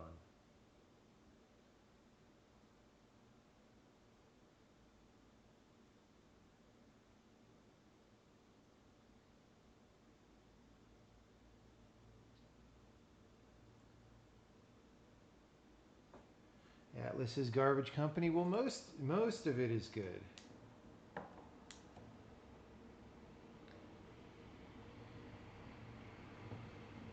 All right, let me see if I can get a different tool. Like it's weird that these official tools are none of which are the right size.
Okay.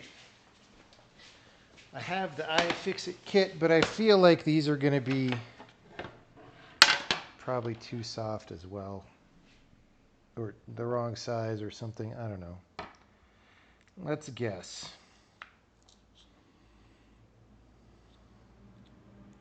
Boom, first try.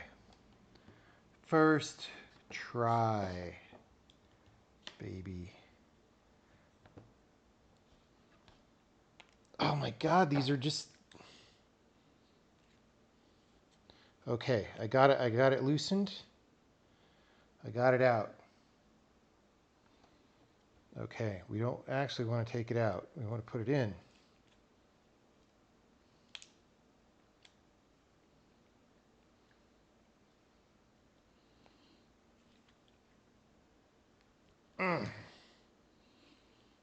I think they put like some Loctite kind of material on here. I feel like this is going to go badly. I can't, like this screwdriver sucks too much to turn it. I need more torque, which is a bad sign.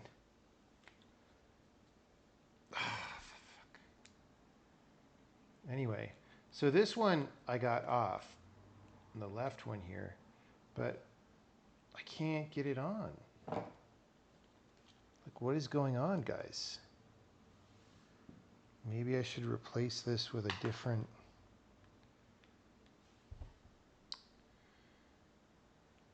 It's pretty weird to me that Atlas themselves would somehow not be able to fit the plate on securely.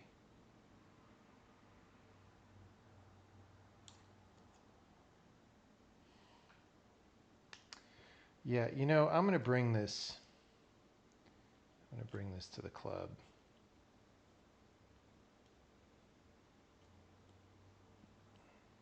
Cuz I'm about to shred this frickin' tool or my hand. All right, disappointing. Disappointing.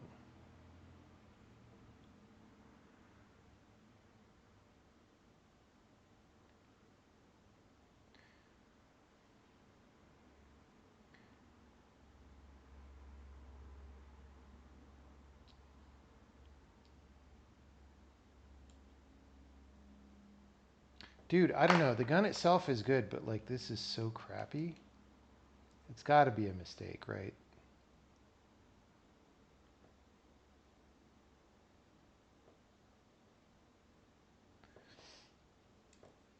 All right. Well, cleaning successful. Red dot tightening, not so much.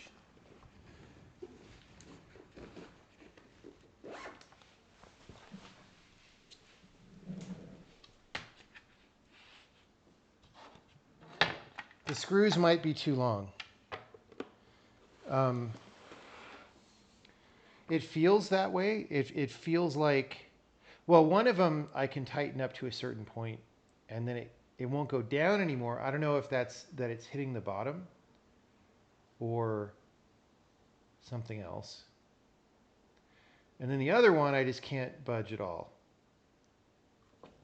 So that makes me sad. Okay. Here's one thing though. So we're about to end the firearms portion of the stream. But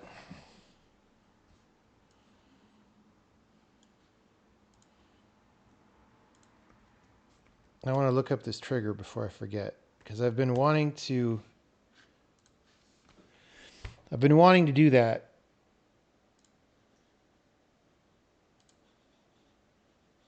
Thanks for doxing me. All right, so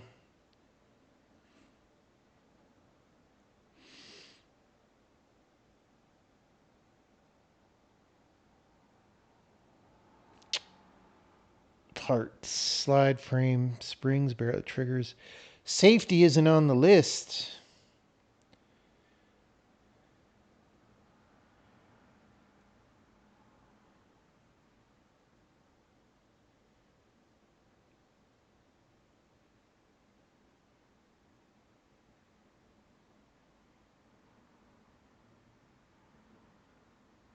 How do I get a safety?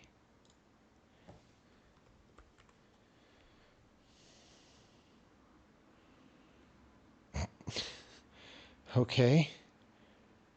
Surge attack safety. Boom. Ah. Single thumb safety shielded. What is this? It's out of stock, whatever it is. Stainless steel shield is fitted to the back of the frame where it prevents shooters from dragging the slide and thus causing malfunctions. Well, that's not really my problem. Although I wonder if it is with the thing getting dirty. Okay, anyway.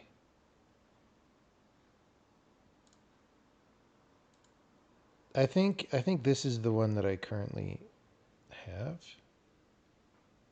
Although, what's the shielded part?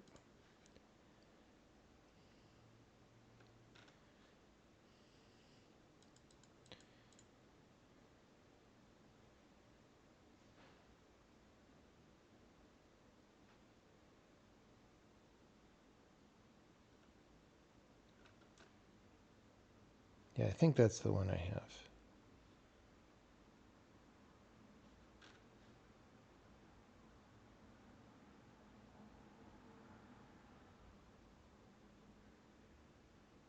Shielded right side only for shooters that have thumb interference with the slide, which sounds like me.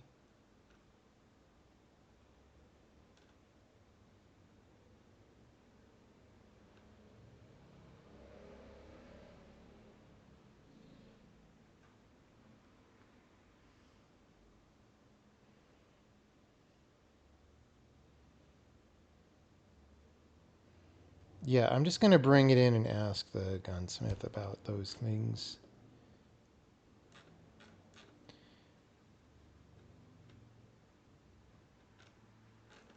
Dude, I don't even see my pistol here.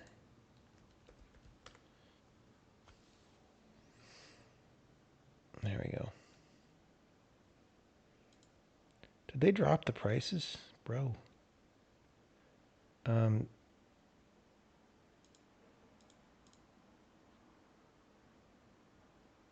I should have got shielded ambi.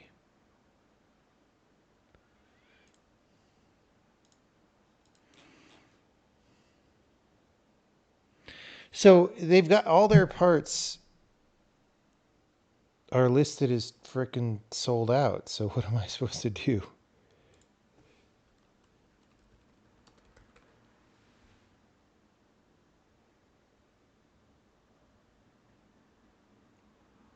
Is this just the most expensive pistols ever made?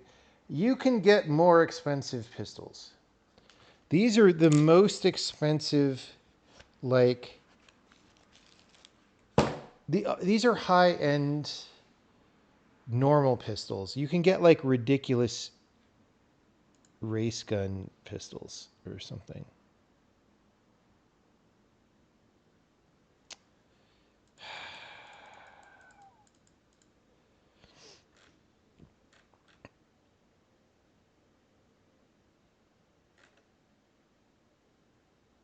I mean, what am I supposed to do? Obviously, they have these. They build guns with them on it. All right.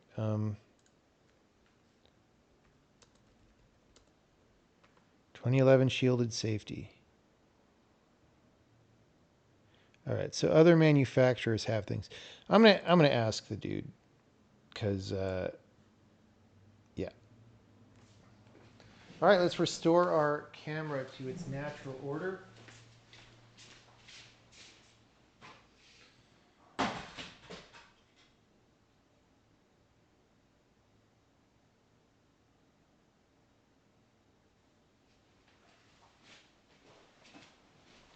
I don't know. Something like that is how it goes, right?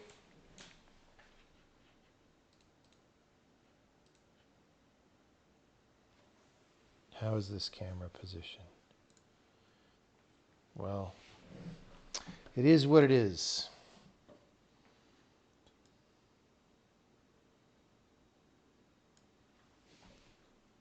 feels a little bit too much in this direction. I think we need to turn it back that way.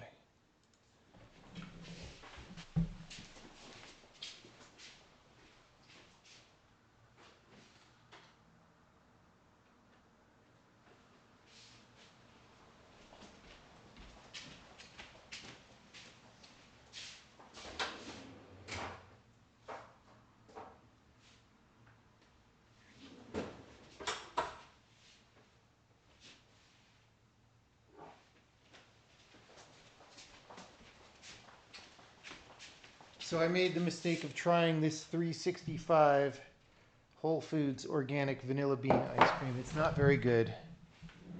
But you know what? We got to finish it off.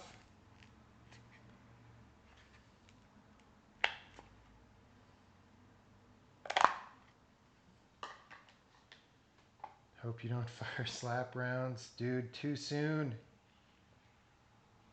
Too soon.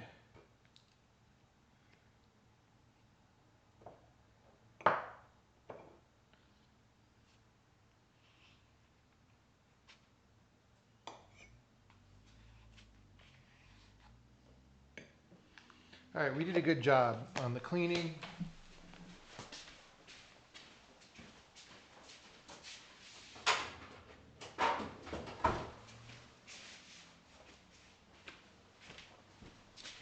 Anyone have technical questions before we do compiler programming?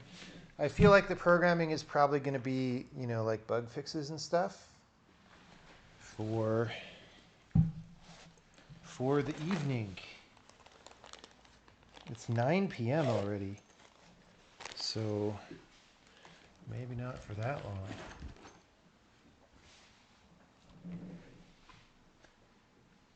What distro is this? It's Your Mom Linux.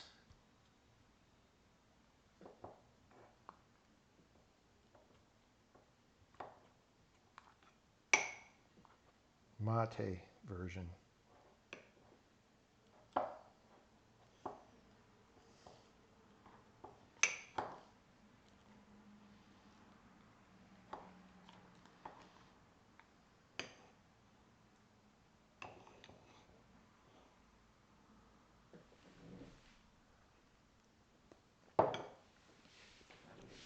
Yeah, this ice cream is not very good.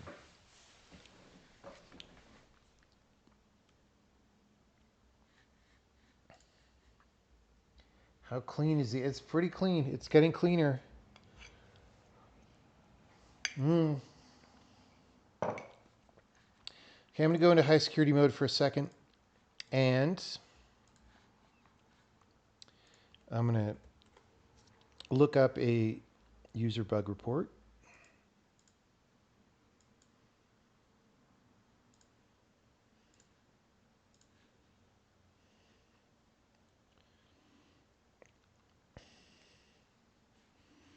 Local inside defer.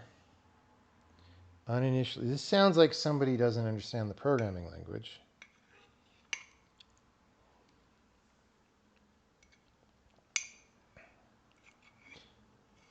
We'll see. Might be legit. Compiler believes this constant is used before declaration. Null call E. That one is serious, but I'm not sure that I want a serious bug yet. Let's do this one.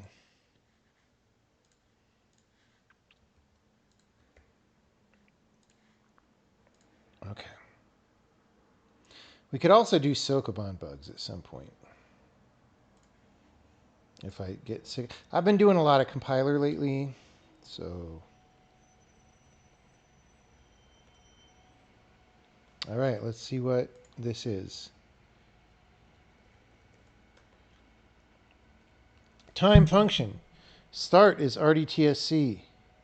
Defer. Backtick defer. Elapse is end minus start.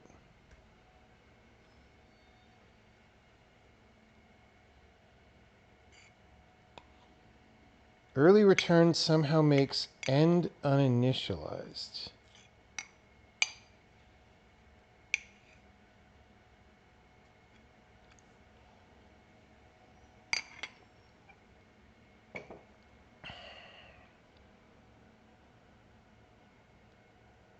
What? Stuff 1x.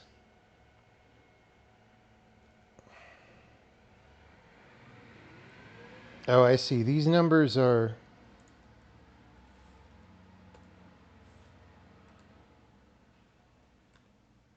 I see.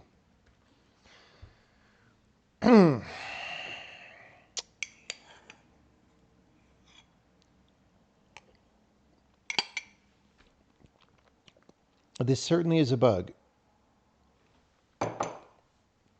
Can we simplify it? Return.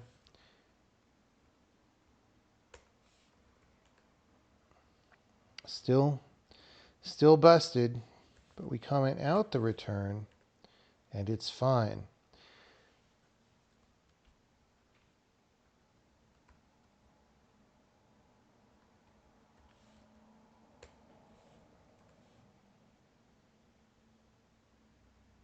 End equals 0. That's not right. And we comment out the return. Okay. Cool.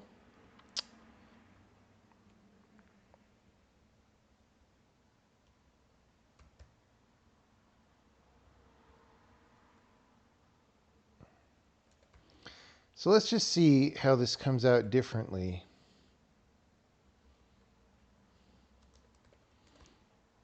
Here's do thing with return and do thing no return.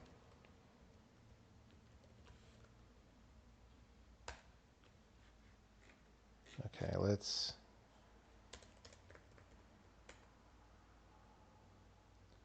Oh. This isn't going to matter, but... All right. Do thing no return. Do thing with return.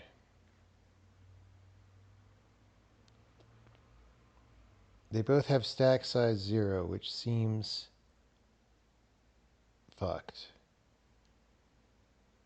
But maybe not. Maybe not. Okay, we've got the same ASM. First basic block looks exactly the same to me. This is, we've got a NOP here for some reason.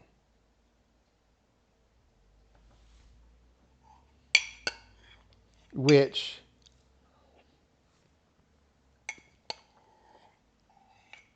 I thought we put that in only for debugging. Who knows? Maybe there's a reason for that.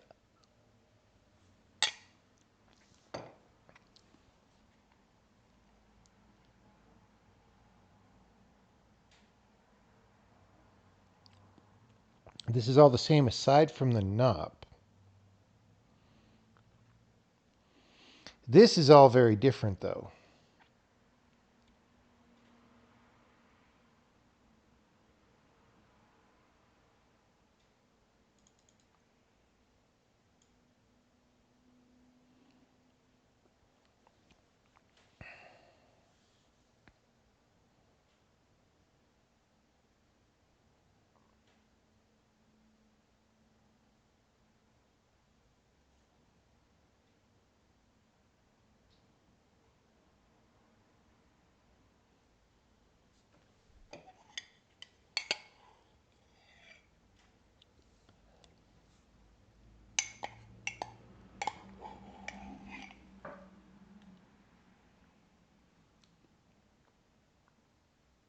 Wouldn't that put the defer in the main function? Yes. Yes, it does. That is why we are deferring the functions that, or dumping the functions that call these.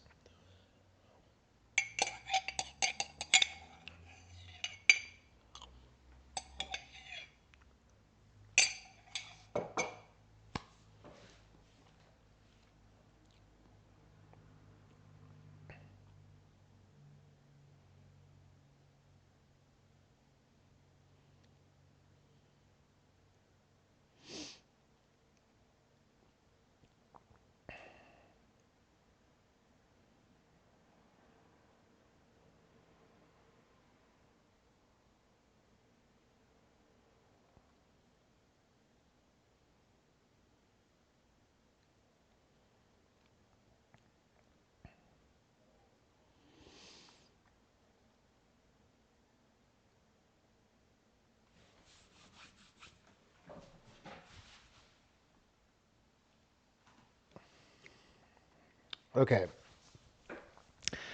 So this here has a vestigial jump to the following instruction, right? Whenever you see that, this could be optimized out. Um,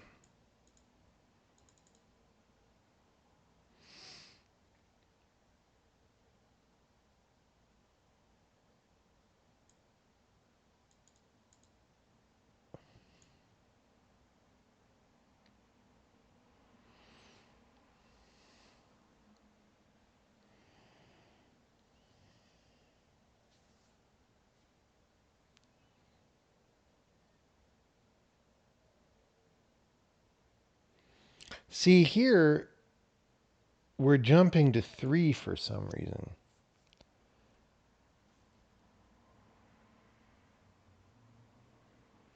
And that's jumping over.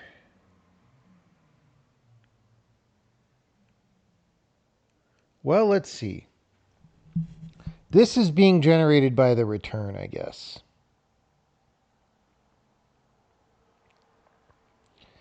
But we jump 3.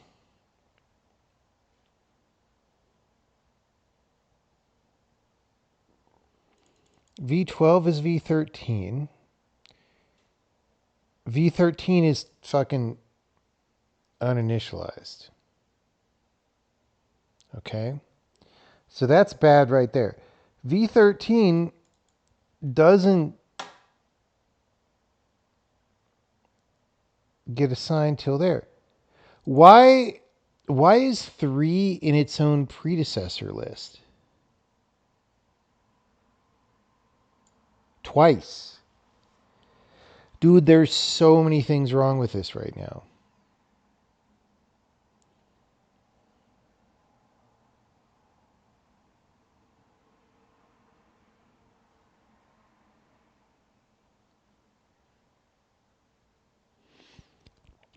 This may have to do with Ryan did a thing where when we return, we like jump to a postamble to do a bunch of things, and that might be what this is. I don't know what the fuck's going on here. Like we could debug this and not even worry about the rest of it yet. Cuz like sometimes camera I think is way up high. Let's lower the camera down. But you know, the temptation when you're programming is to fix the bug that's reported, but you should fix like everything that you notice that is wrong. And right now this is wrong for sure. And then there's like, why is this?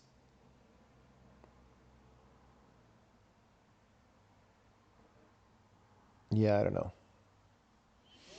Um,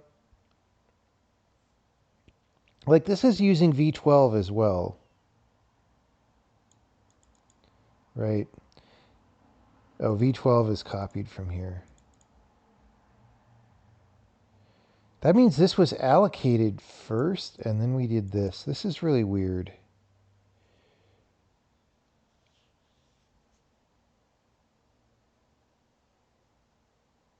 Like, this says dominating block 1 instruction 11, but 1 is not in the predecessor list.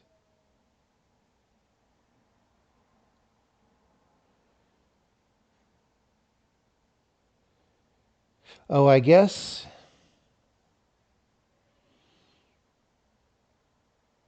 Right. Oh, never mind. That's correct. That's because block 1 does this jump.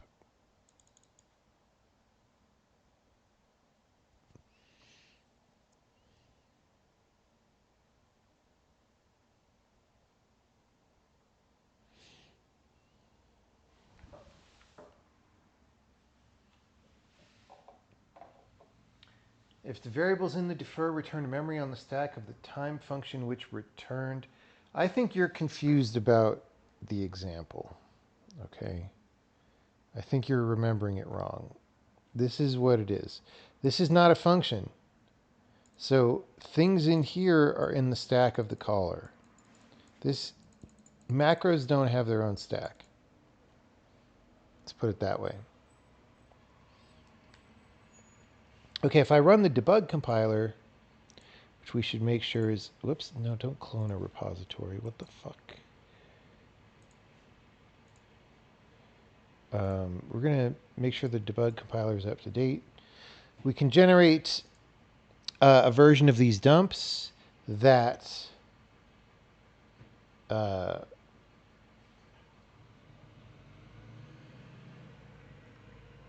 well, has extra line number information. I'm not sure that's going to be the most helpful thing, but we'll see. All right. See, it's got file and line number.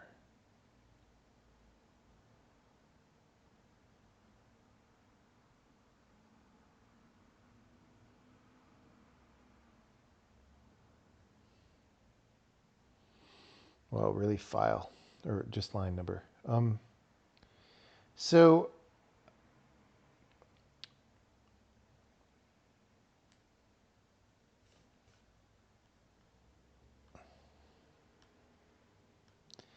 this is just totally a data flow error in our compiler output that we could actually sanity check for in a debug compiler. Because we're using this thing, but our dominating instruction is from before the lifetime of the thing. That is just an error.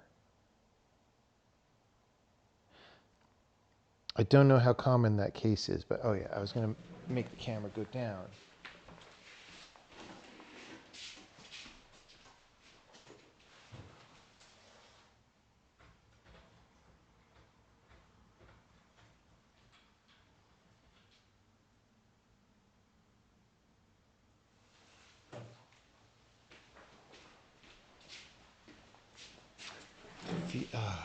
It's pointing all weird now.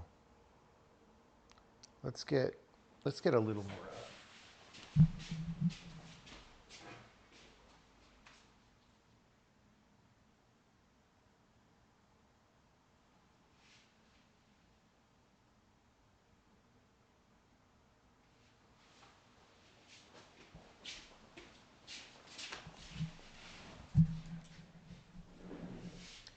How we doing? Okay, you know, everything's just going to be weird. It's all good. Start variable gets initialized on the stack.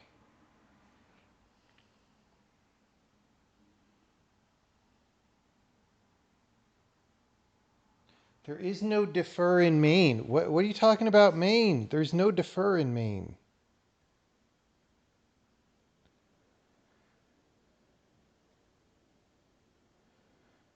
There's no defer in main. Defer is backticked, yes, so it takes place in here and in here. Nothing takes place in here. We don't even need to call these guys to have this code be generated.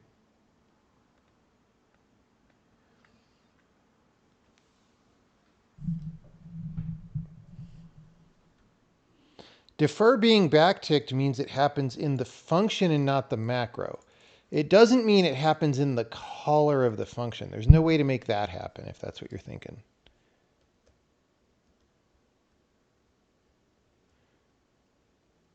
Okay. So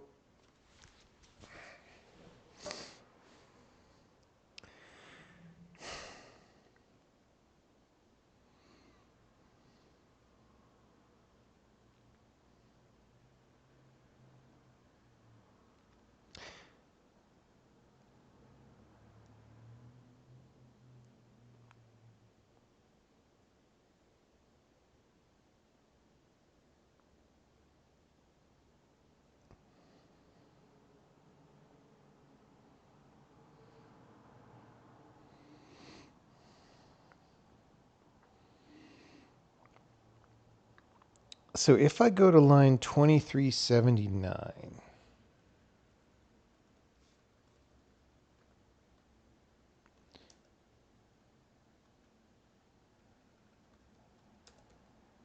can I compile without machine x64?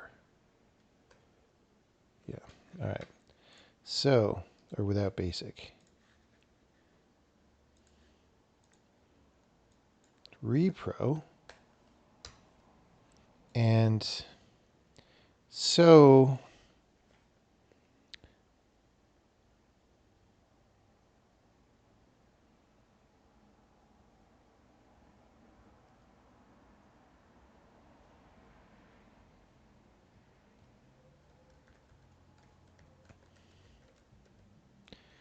add basic block.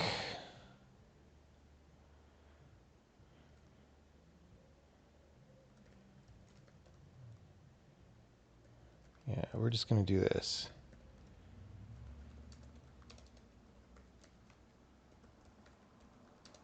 No check-in.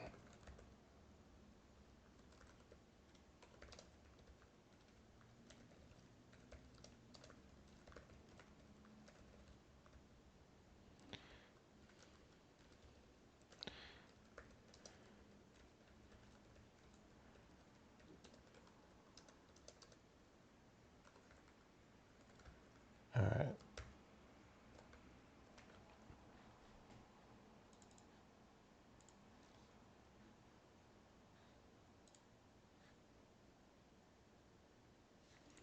Why didn't we build?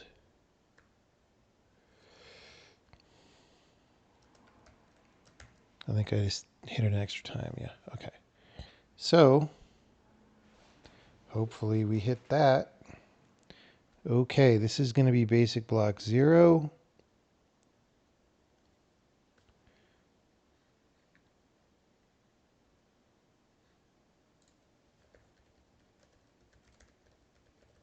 This is index 0, 1, 2, 3. Intersect split points and create basic block and jump to it. You could tell I made this function.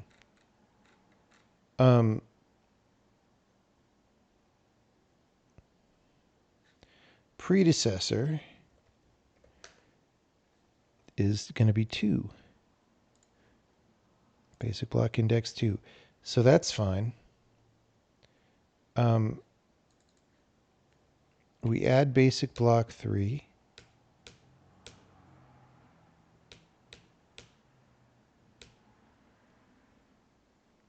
We finish the old block. We make the new block.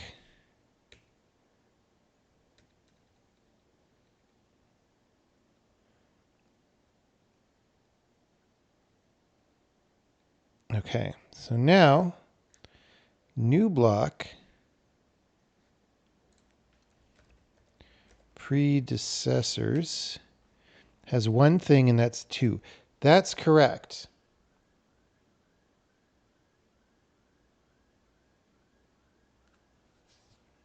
Should be the only predecessor, right? If we go to the one that's not busted. Oh, actually, well, here 2 people jump to this. Here, let's actually check. Does anyone else jump 3? Yeah, this guy jumps 3. So it should be 1. It should be 1 and 2 are the predecessors, not 2, 3, 3.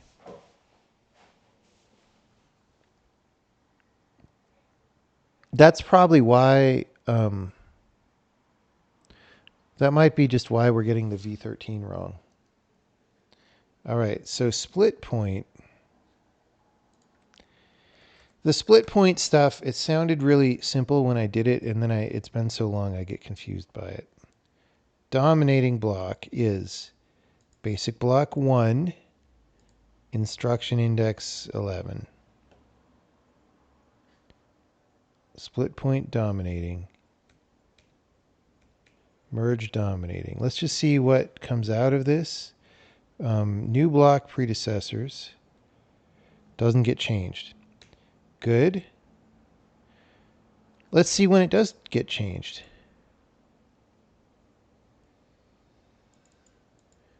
Address of new block predecessors dot count. Breakpoints. New. Let's delete some old breakpoints, by the way. Don't want these hanging around. New data breakpoint OX287AF720. Boom. Okay, why are we doing this? Oh, is this the same call? This might be the same call to this function. Maybe I should have been patient. Okay, jumps.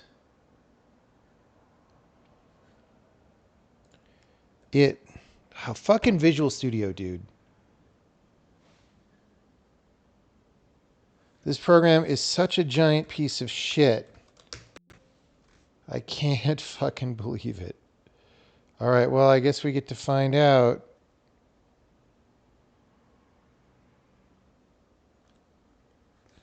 If it's in this same call to the thing.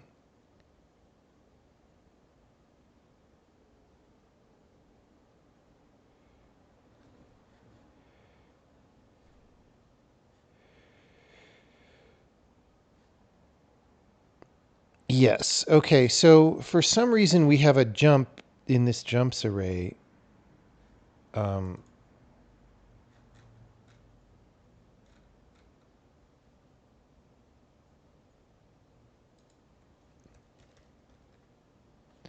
We're not looking in the same function for some reason.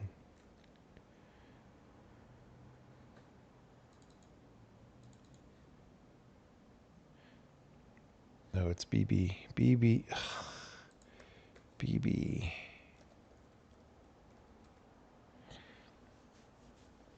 Okay, why do we have a jump from this block to this block? There certainly is no such jump.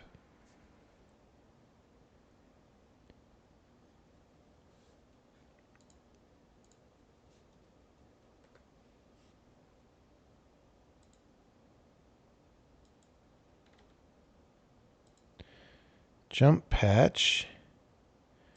Split point. Wait.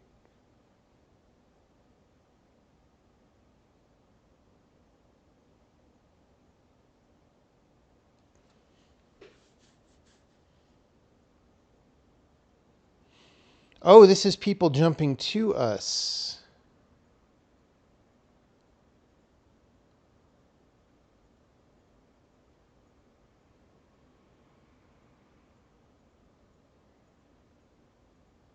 This is just wrong. This is trivially wrong.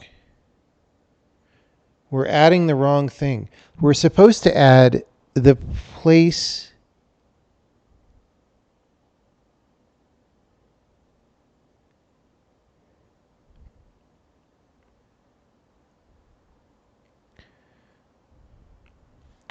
All right, we need to blame this shit. It's probably me. I am probably to blame.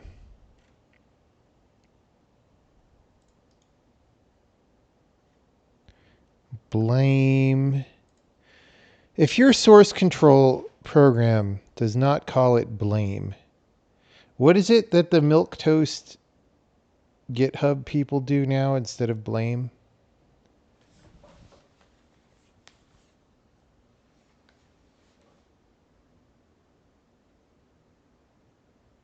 It's still blame. Forget who changed it. That somebody changed it to like something very millennial.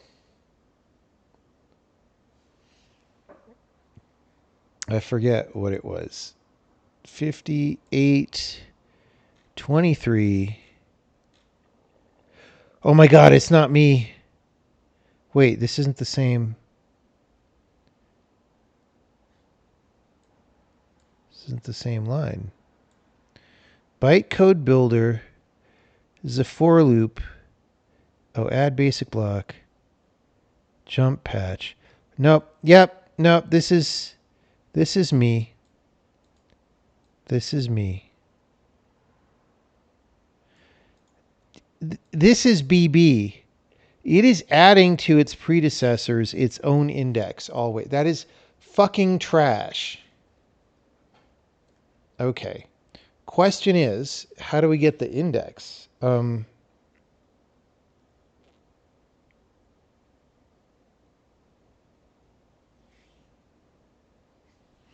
I think it's from this split point dominating, right? Let's just go around.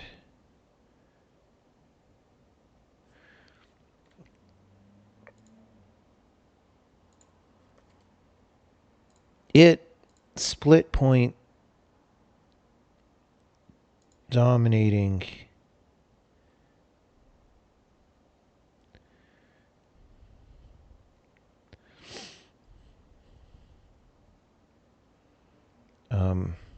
basic block index. Yeah. Add if unique, is it? Is it add unique?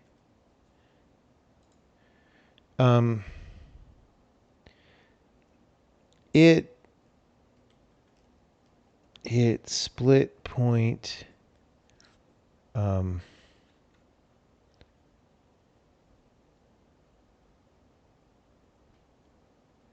dot dominating arrow basic block index. Okay. See what happens there. See what happens there.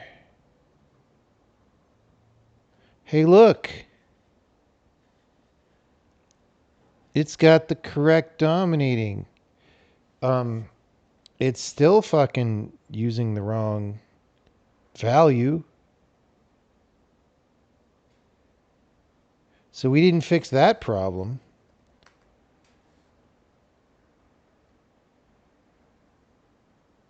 But let's run tests.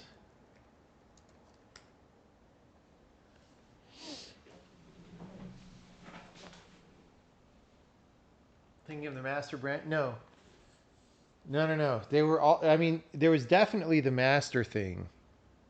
But there was also a change to blame, right?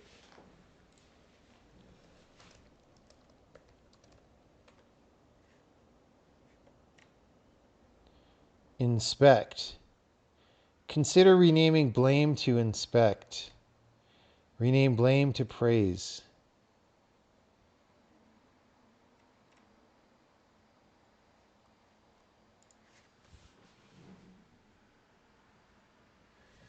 Somebody's fired.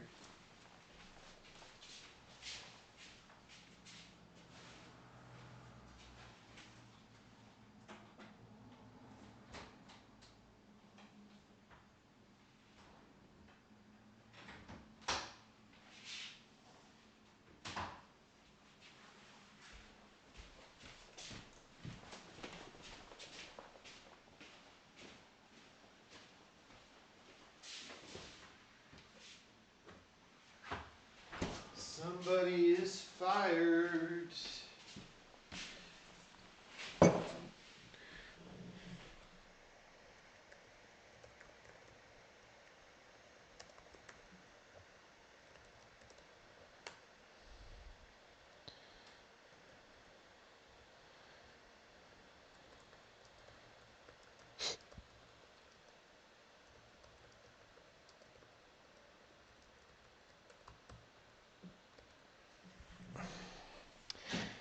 We haven't fixed all the incorrect code generation, merely much of it.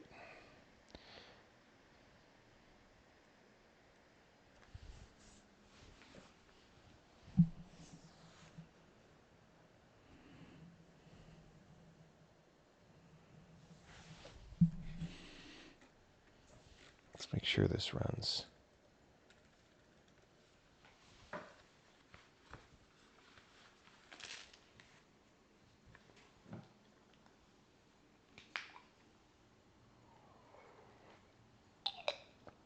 I am a very food programmer. People see me eating ice cream all the time on this stream. And that is a food. It is a food.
Ow. Okay. So it's working. That's great. Now we got to figure out the other part. Let's regenerate this output.txt.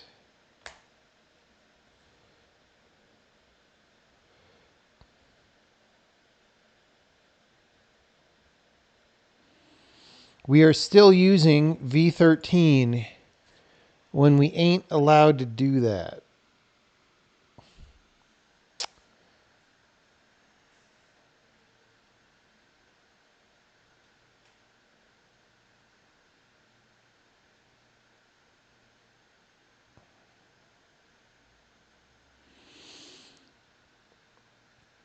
Okay, this is also wrong, by the way. This one predecessor, this actually has 0 predecessors. Because this fucking jumps over this guy. But we'll worry about that later.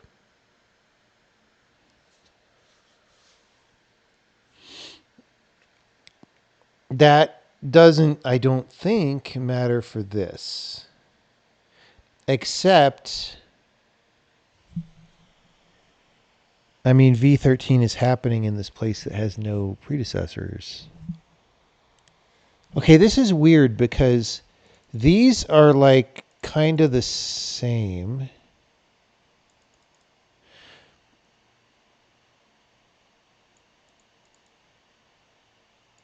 Right, these are being generated from the same line? I don't know what's going on here.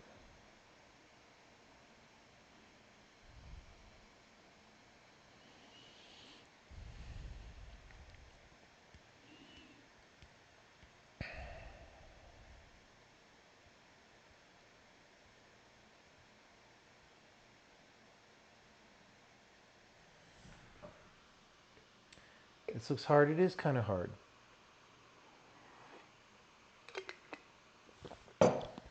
Who are we blaming for the next bug? Could be my bug.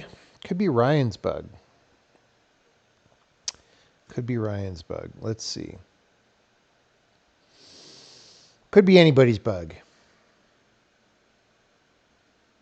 Could be Mike Pence's bug. When he said that is not my concern.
Yeah.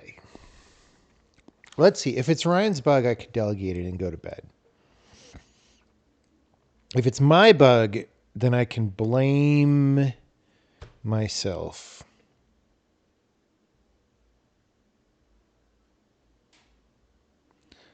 Blame.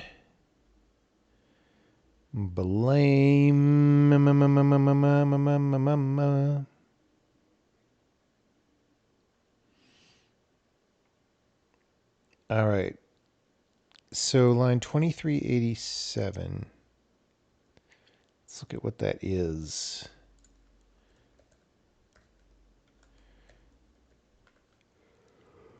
Move A to R.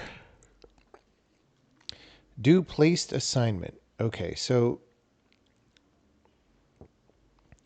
we got a placement for V12 that says use V13. So right, when we eval expression on right, we get V13.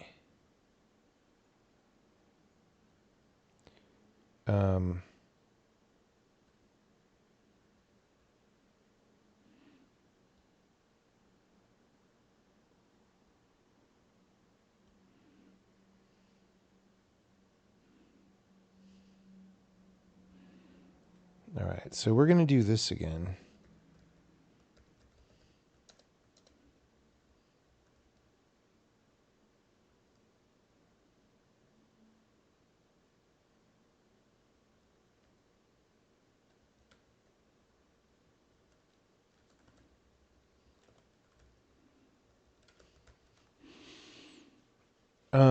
And we're going to want to break there when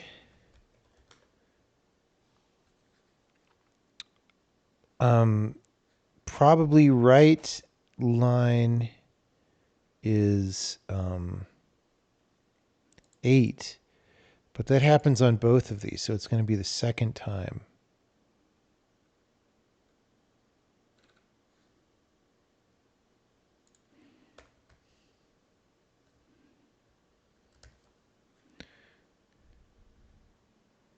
Builder.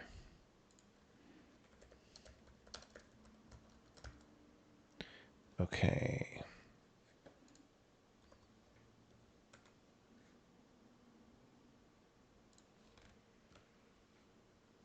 Boom. Boom. Do I have a bedtime routine? No, I generally go straight to sleep.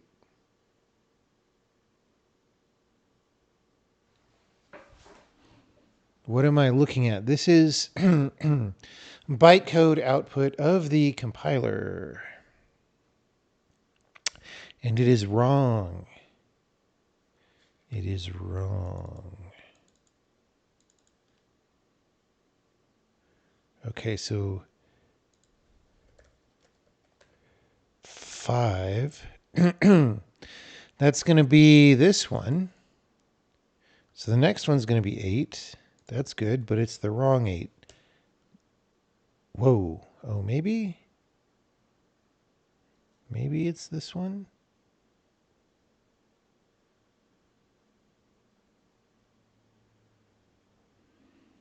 Let's see. Let's just see what happens. R value. 11. Do you know how many time zones there are in the Soviet Union? Okay, that's this one. That is not what we want. We want this one. Ah, now we're at 8. Okay, and right arrow S is this. R value 13. So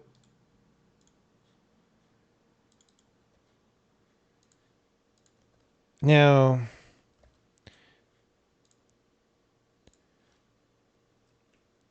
there might be more than one of these. Second one. All right, so that at least narrows it down. One, second one. What is this breakpoint? Get rid of that. Second one. All right.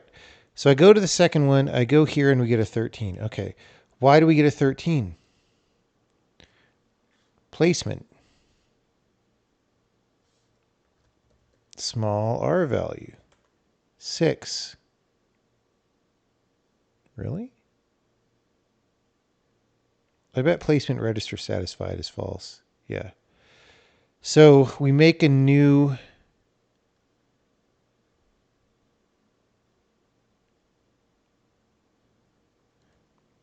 This, I'm confused. This is, wait, V6 equals V, what? R value. 7. Wait, what? 1, 2. Did I not go to the second one correctly? 1, 2. Okay. Placement small r value is 12. We could actually do this condition. Placement small r value is equal to 12. That, now we stop here. We're on the first one. We step forward, we get 13. Okay, so the question is, why do we get 13?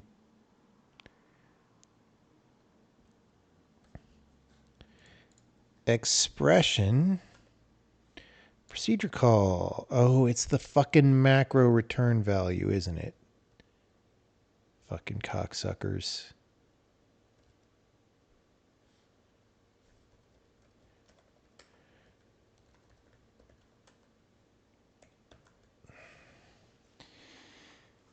It's the return. Let's look at this.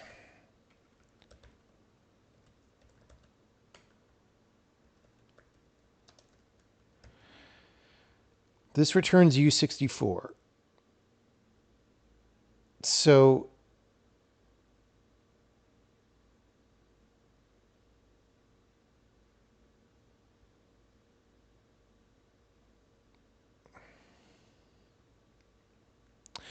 we're generating the expansion.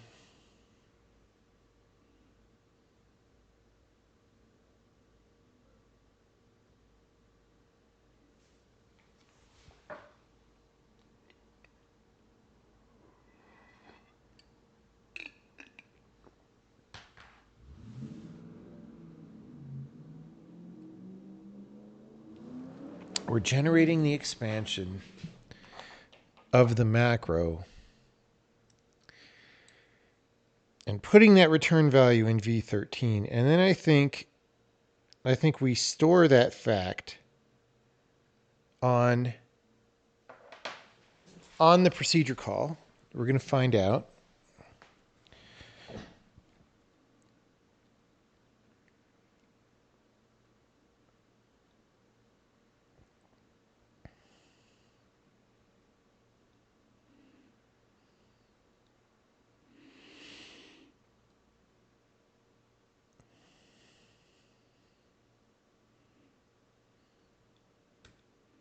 Oh no, because we're allocating this now.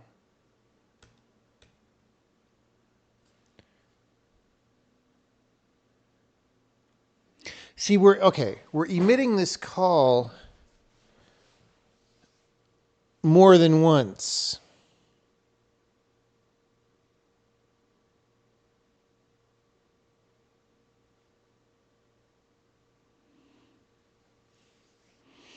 Which the code probably isn't set up to do.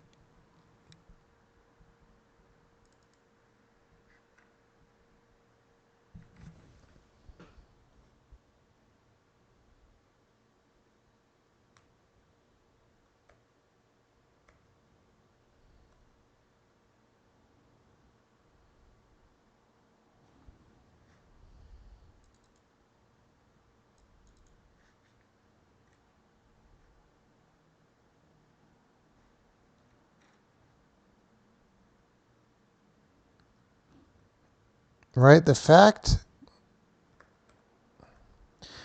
that we already did, see, we're doing it more than once. Okay, so let's do this.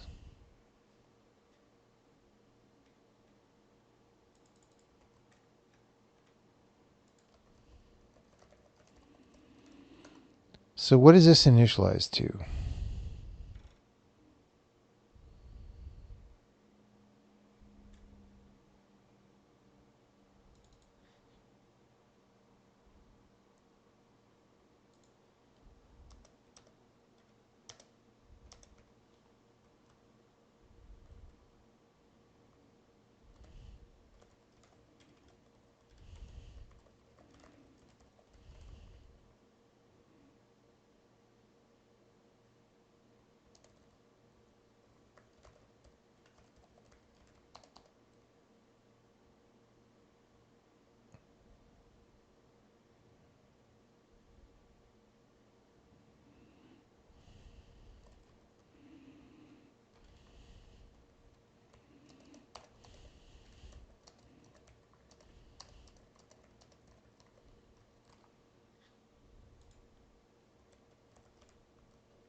fucking Visual Studio is such a dog shit.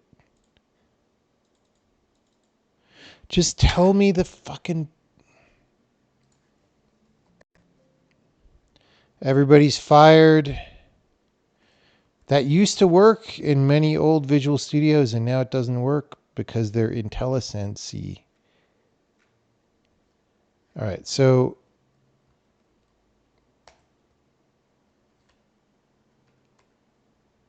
Oh, it didn't go off. I expected...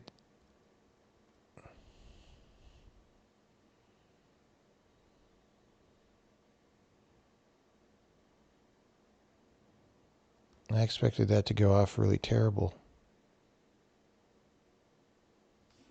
Okay.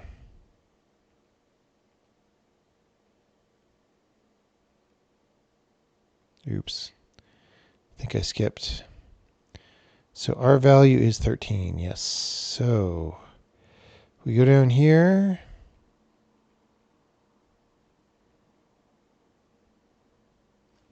So call. Maybe it wasn't called emitting call.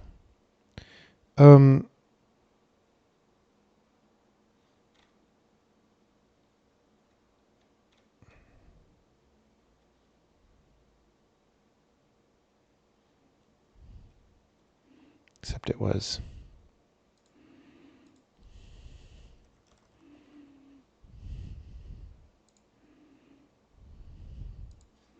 Result value number base.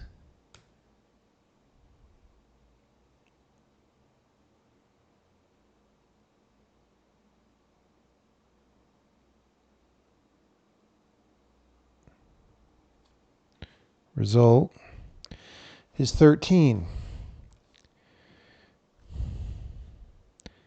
I don't know. Where was the 7 that I was seeing? I thought it was here. Oh, it was just an uninitialized value. So it was getting what... Okay. That was confusing. Okay. So at least... Okay, well, the sad thing is the thing that I thought that I had tracked down is not happening.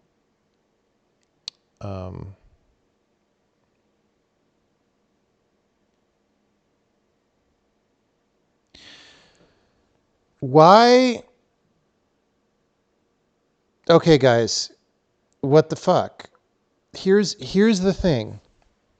We get to this instruction, new value gives us 12, right? And then it gives us 13.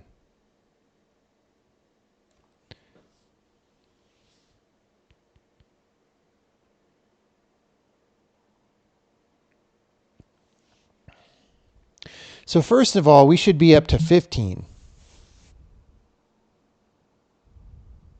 No, we should be up to... We should start at 17. So why is new value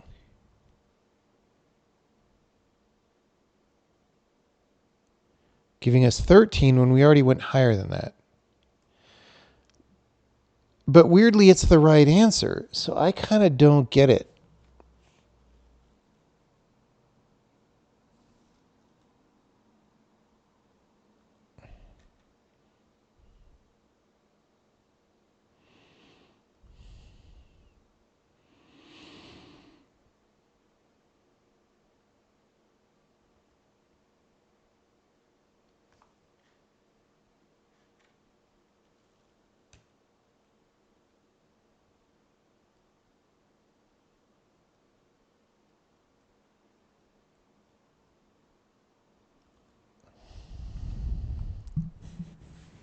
Oh, I get it now. I get it.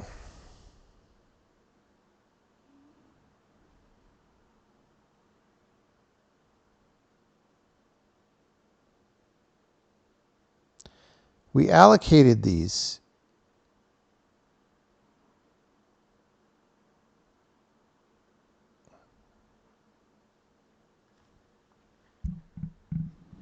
And then we're doing the macro expansion, but the macro expansion is going up here for some reason. What?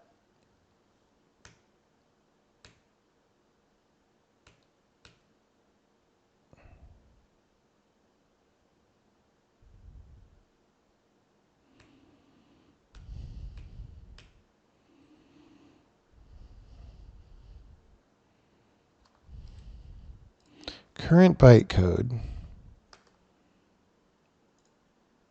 Number of instructions 15. Yeah, so we're about to emit this.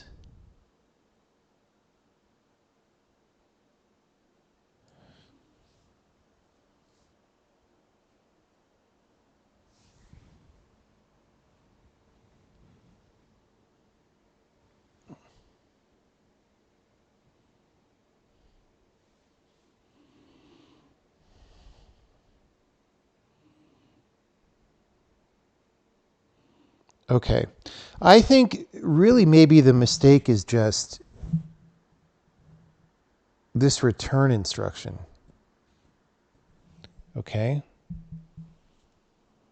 Because the reason we're emitting all this is because we're doing scope close.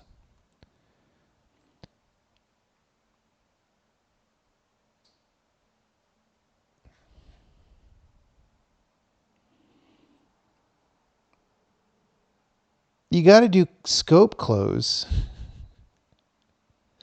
before the return instruction.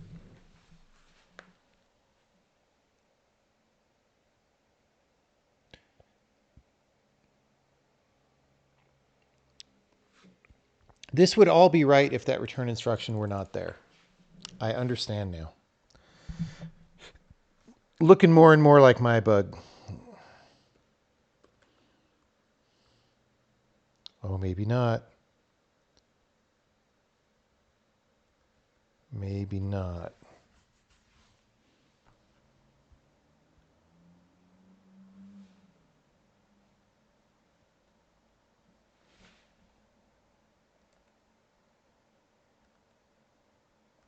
I mean, this is a translation, maybe, of something that I wrote.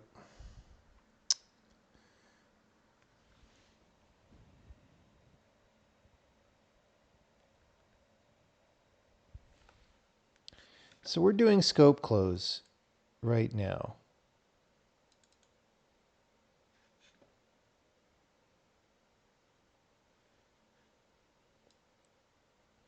I'm pretty sure this...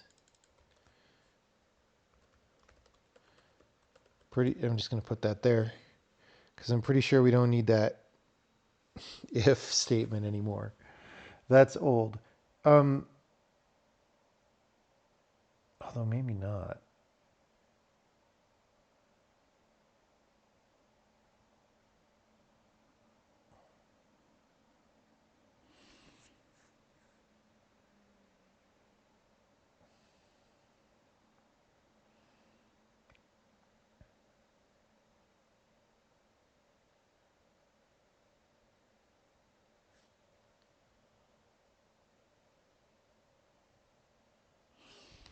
Okay, let's see.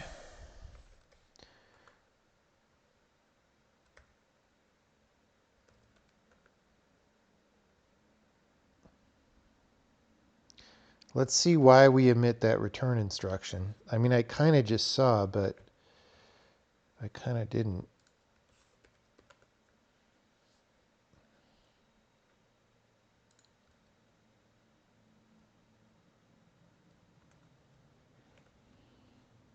Yeah.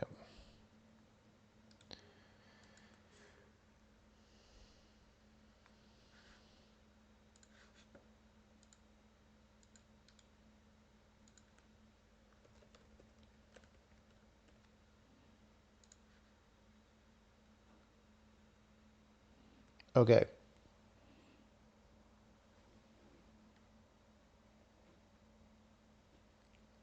So when we do scope close function, it should do the defer. Okay. Maybe we're skipping the defer because we're confused. Is this the only one? No. Fuck. What?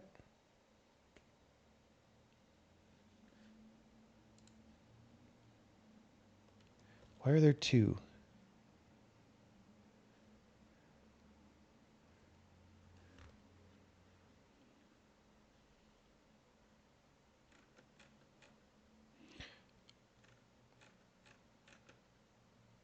emit return.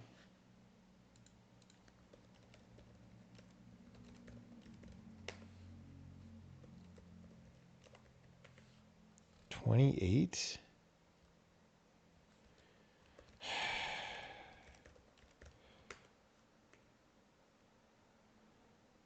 Two. Okay. This is the right one. Is it a different workspace?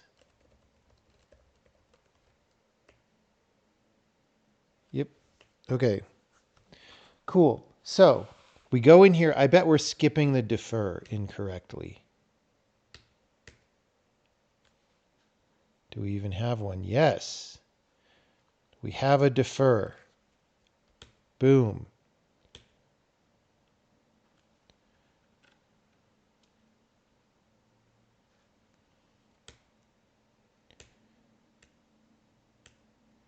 Not requested. False.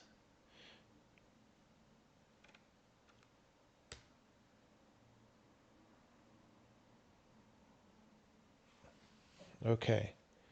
For all the defers. Closing expression. Yep. Okay. Here we go. A is earlier than B. This is misfiring. I'm sure.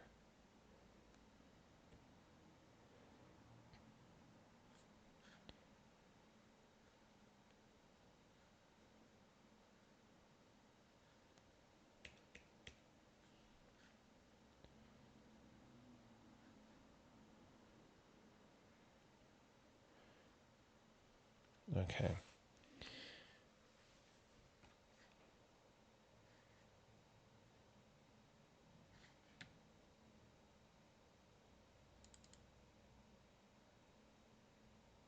Wait, it's not misfiring. This is going to return false.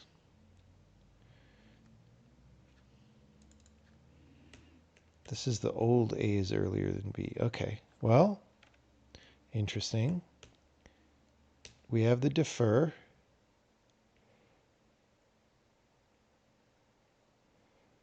Oh God, I don't like seeing workaround.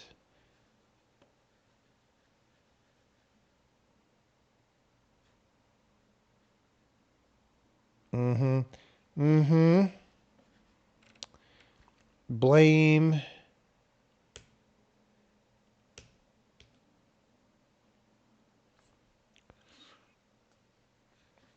We're emitting the block. Current bytecode.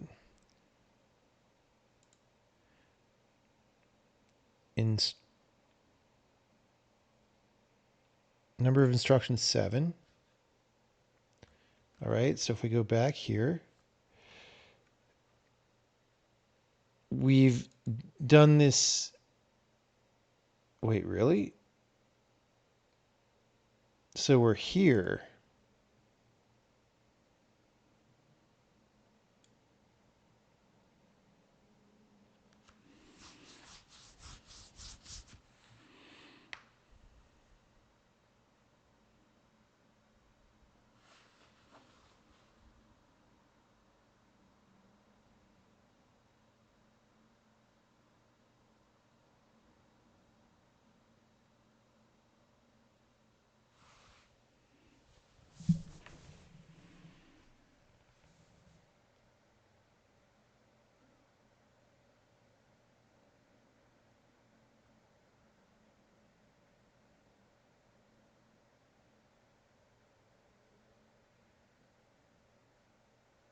Okay. So we're going to do that. That gets us up to 14. Boom. I mean, 14 isn't there yet, but we're up to there. The jump does not have its target filled in yet.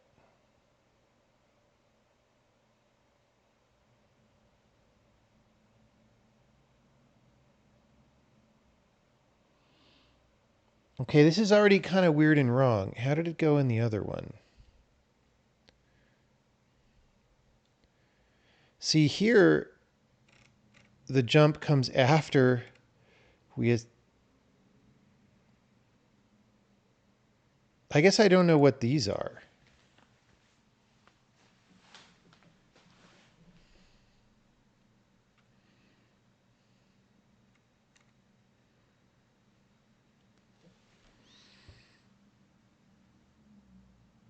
I guess we did those. Oh, I mean, we jumped to that block. So these are fine in that case. The problem is we end up jumping to the wrong block because we do this again or something. Like we don't flush our jumps.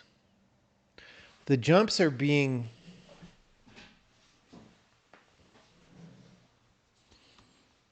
held up, right?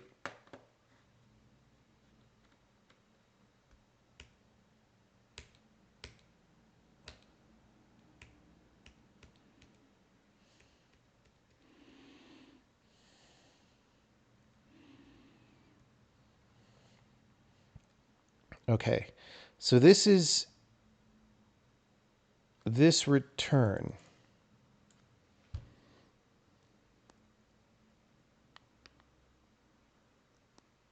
Okay. This jump still doesn't say jump 3. This says jump question mark because we want to jump to 2.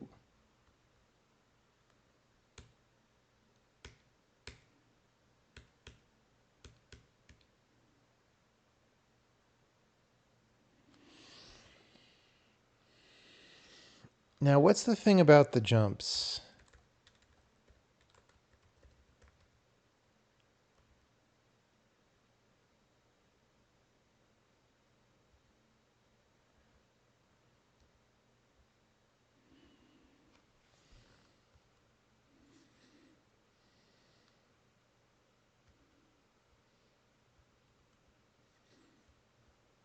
I'm a little too tired for this at this point.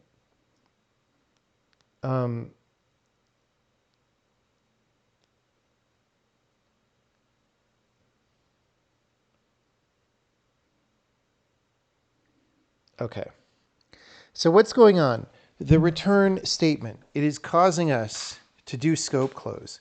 Then we do another scope close immediately after.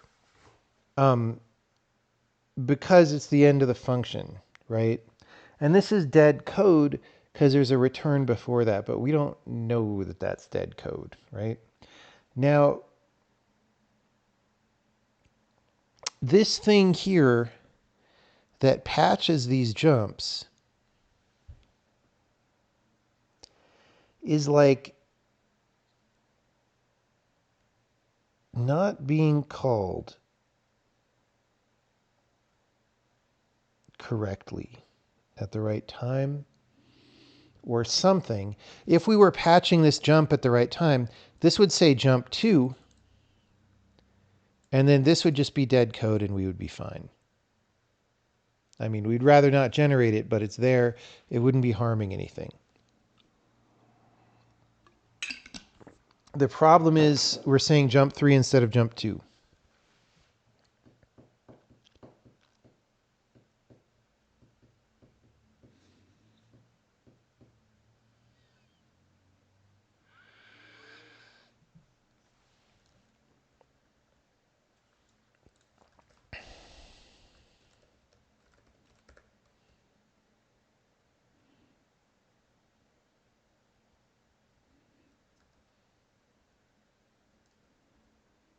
So we do this at the end of a macro.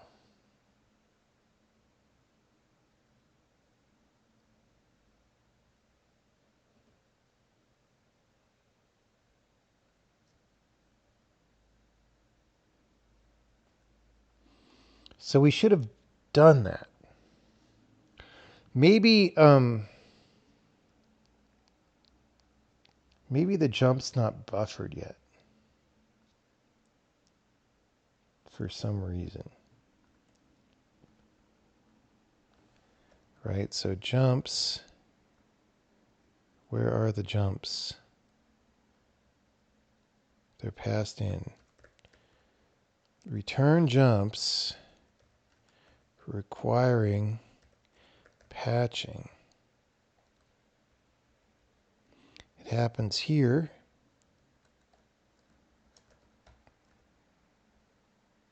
In emit return.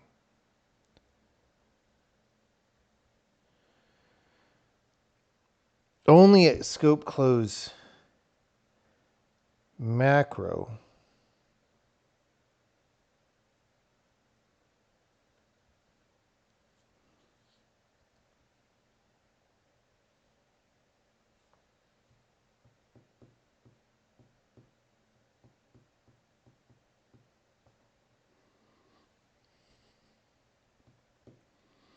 It's confusing.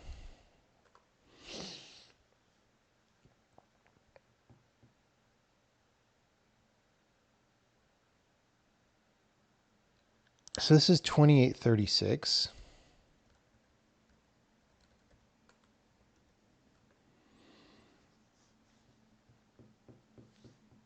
It is generated there.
I mean, we should be doing this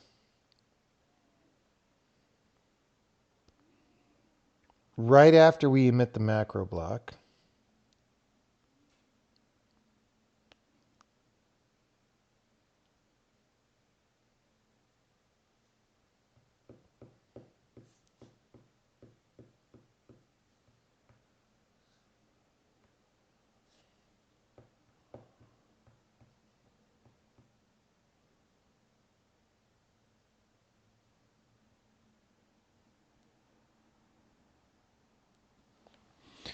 All right, so we do the macro, scope close macro emits this.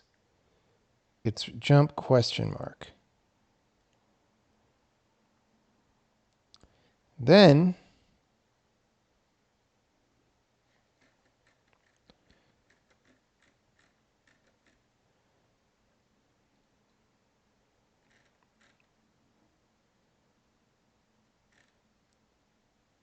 oh wait.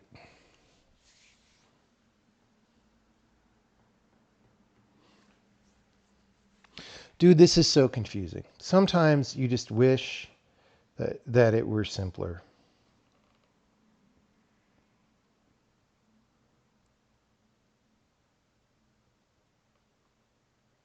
Predecessor for block 2 does say 1. Yeah, I just fixed that. That part was wrong too. Oh wait. No, you mean this one. Never mind. This is the one I fixed. The predecessor does say 1. Yeah, I mean it's correct. This is correct. For sure. So this is the thing. That create basic block and jump to it function is creating this. So we could return on our breakpoint for this. And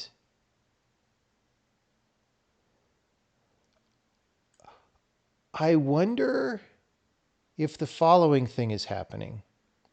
I wonder if we're correctly patching this jump to here, but it's not getting removed from the array for some reason, right? Wouldn't that be weird?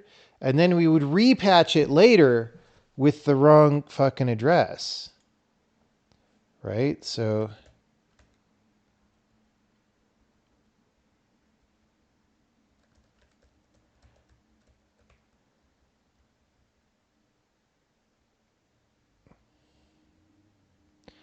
like what if we do this?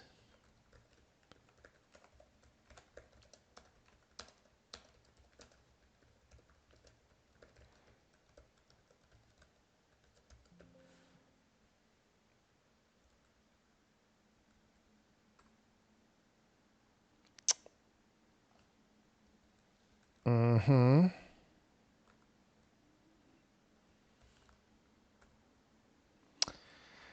Yep, that's what's happening. Dude, I could have gone insane trying to figure that out. But at some point, you have enough programming experience that you're like, I've read this book before. I gotta turn the temperature up.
Okay.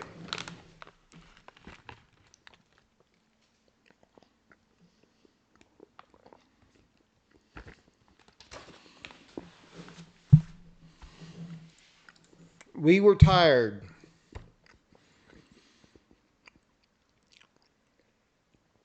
In my mind, I was like, I'm too tired to do this. But you know what?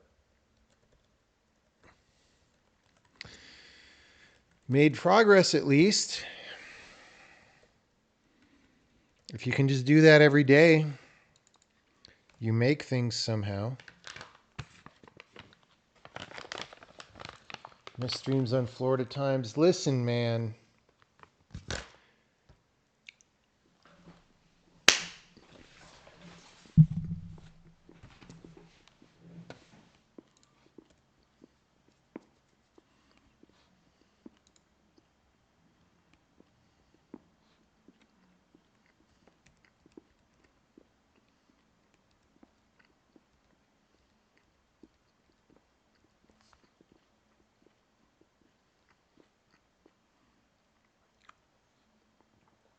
Okay.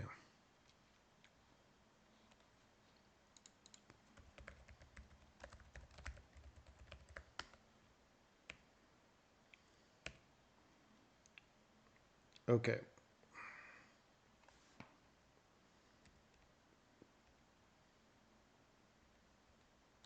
Here, let's start over. Just avoid confusion. Mm-hmm.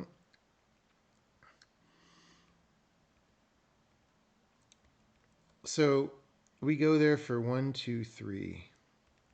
So here, new block, basic block index is 2.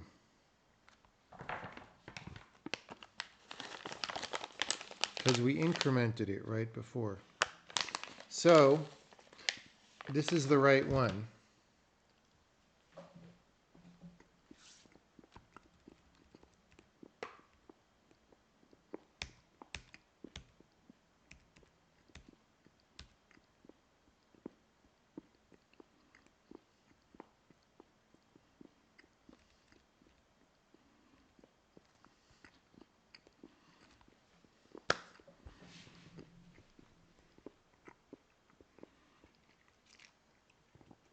Here's the jumps. There's only one. We patch it. Awesome.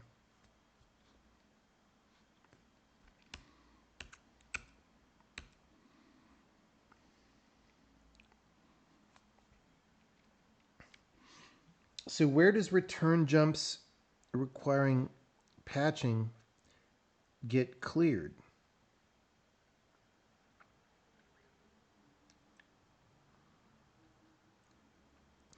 I kind of naively would expect it to get cleared right here.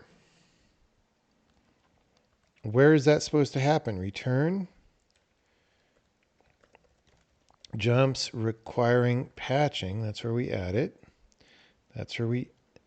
It literally never gets cleared. Are you shitting me?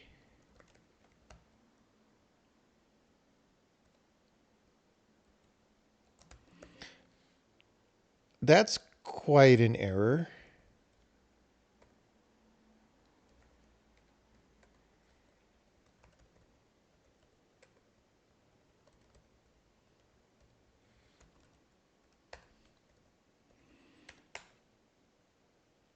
SVN blame me, bucko. See, it is possible. It is possible to make programs.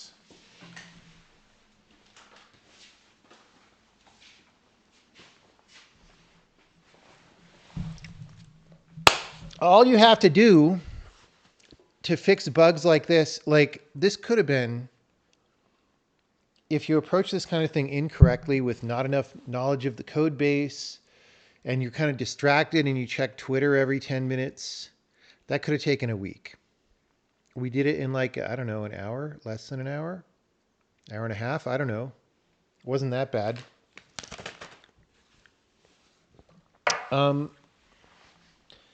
So you can diagnose and fix these problems. It's not too bad.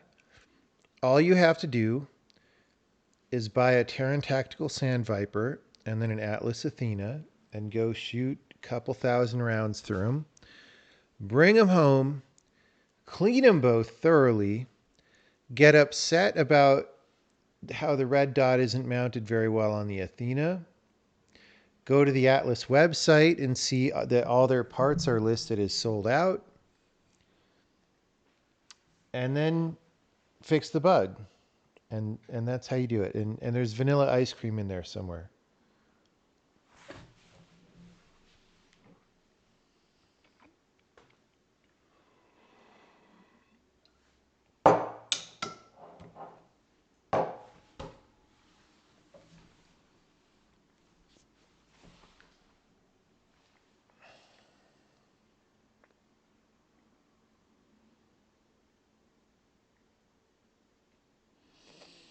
Ammo is kind of expensive. I mean, these are both 9 mil. 9 mil isn't that bad.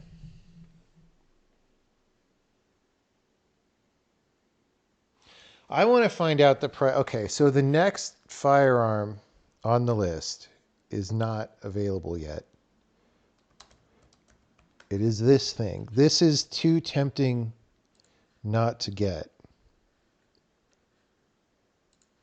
I am 18 or older. Oh, they don't list the boombox here. It's chambered in 8.6 blackout. All right, so we're going to go find out how much is 8.6 blackout.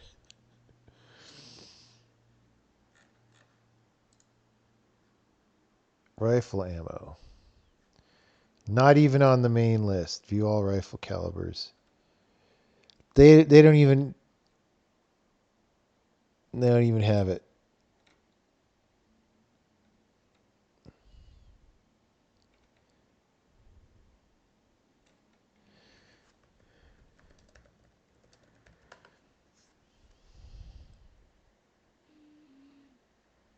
I mean, maybe nobody uses it yet.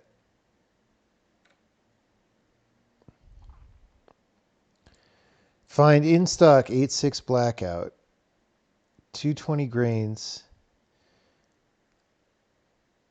$50 for 20 rounds. $50 for 20 rounds.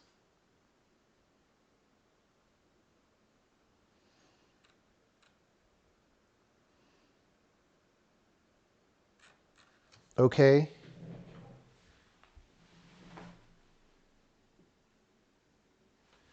$50. $50 for 20 rounds.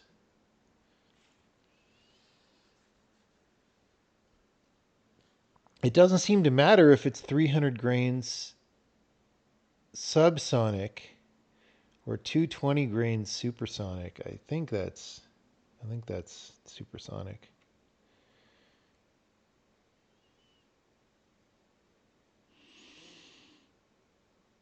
Bro.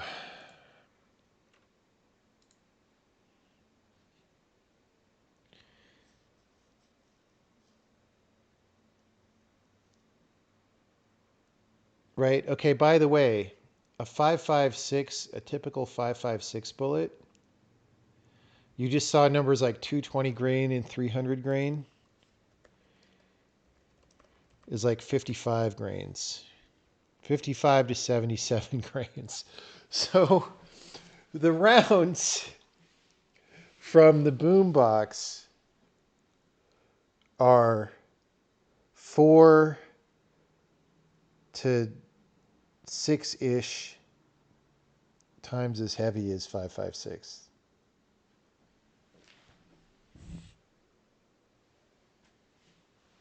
So come on, better be a hit if you want 8.6 blackout. I mean, no troll, no lie detected.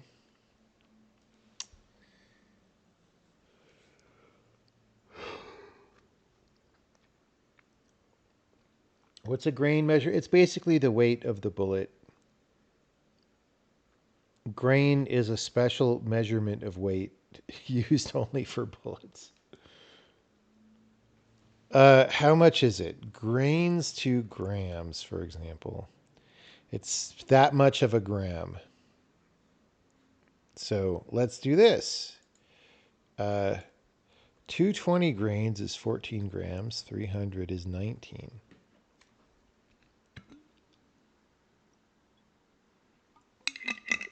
I don't know what a gram is, though, because I'm American. It grains to ounces.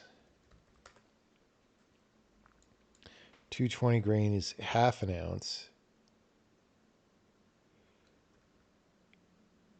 I don't know how much an ounce is either.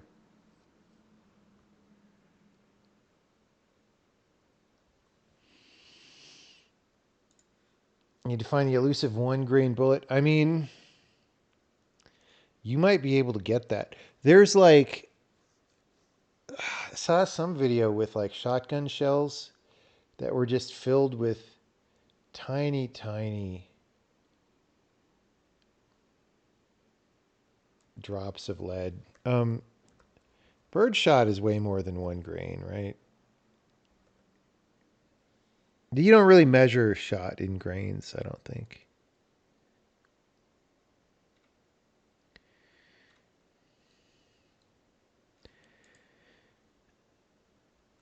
Anyway, what's that in decibels? Yeah, I don't know. Nobody understands decibels, including Dr. Henry Decibel, the inventor of the decibel. Okay, so I mean,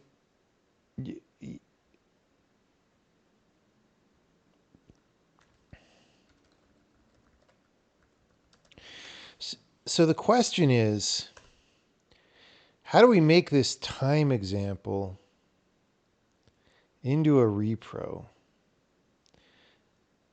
I mean, I could make a fake ASM for RDTSC that like puts known values. Maybe it doesn't even have to be assembly.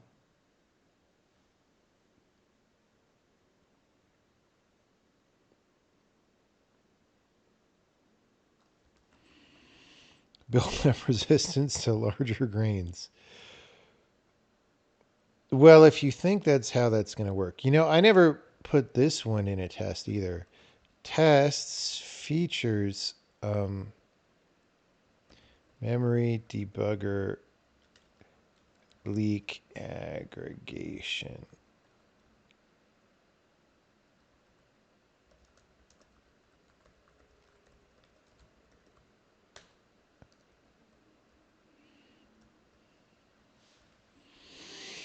Okay, I think I have earned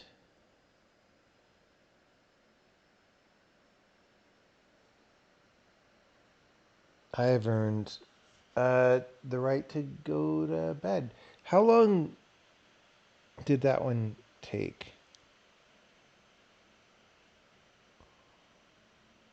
I'd say maybe an hour and a half, right? I just don't remember. I see the timer on the stream. I don't remember when we ended the firearm thing.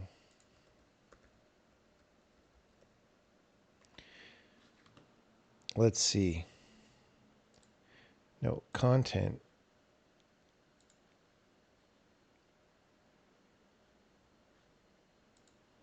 I can't click on this and watch it. I know there's ways to watch these links. Oh, wait, watch.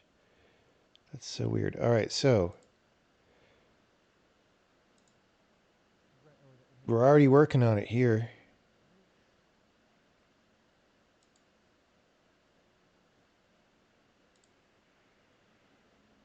Okay, so there I'm getting ice cream, obviously. Yeah, it's about an hour and a half, 2:15 to 3:45. Not bad. Not bad for such a gnarly fucking bug. Cause like it was a weird bug, but also it's in all these systems that like I don't remember how all that stuff works because I haven't been working on it in a long time. All right.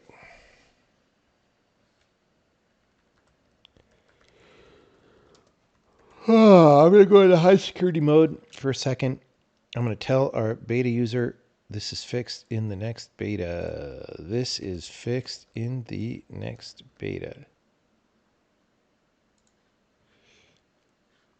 Okay, great.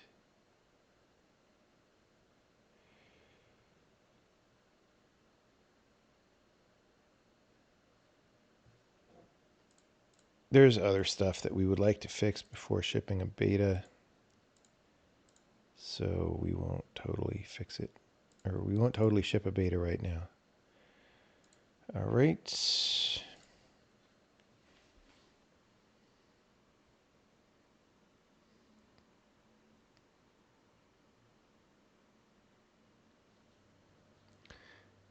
Dude, we did so much on this stream. We did compiler stuff before the stream. We did these things. And then we did compiler stuff after the stream. Or after we did the firearm thing. You know what we did. You know what we did. So we in fact fixed to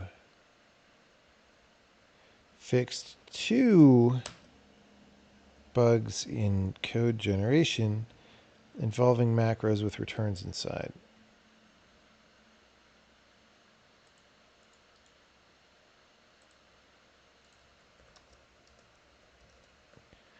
You know, those bugs were bad enough that I'm kind of shocked. Kind of shocked we did not suffer from them already. You know? On the other hand, some basic stuff.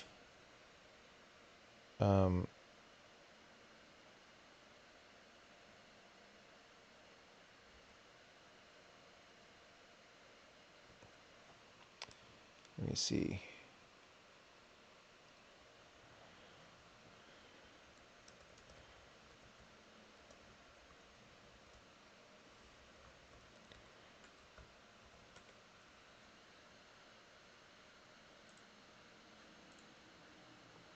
All right, so we forgot the node check-in. Delete. Delete. That's great. Let's make sure that builds. Let's check it in again. Boom.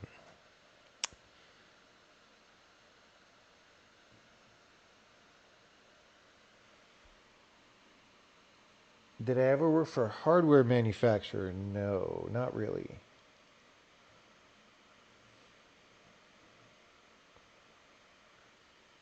I know, this is such a variety stream, right?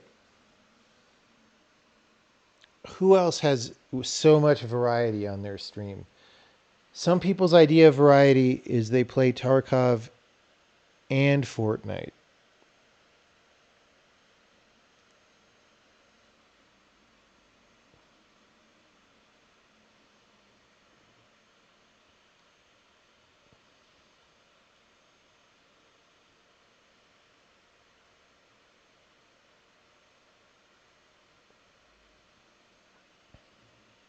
Homegrown compilers, gun cleaning, ice cream, and video game programming and gaming. We do 5 things on this channel.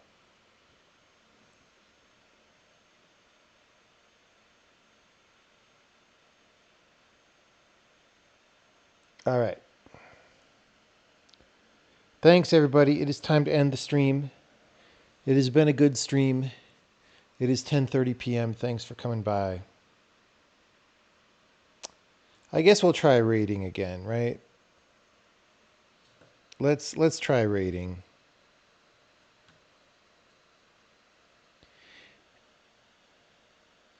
How do I...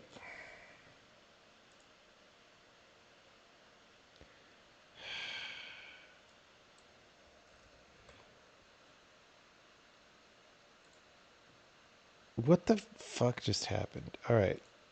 Software. How do I get to soft? I'm just trying to get to software and game development. That's all I wanted to do. Okay. We accept Code Jam submissions. Friday night chillaxing. We could do some Friday night chillaxing.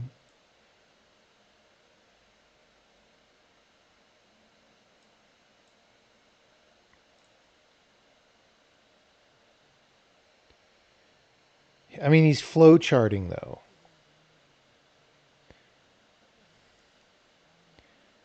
Is this guy...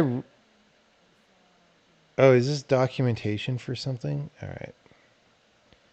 Anyway.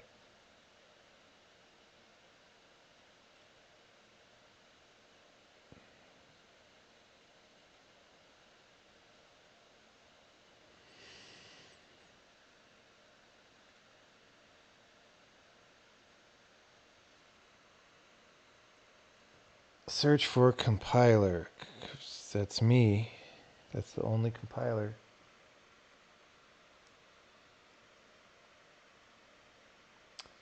Well,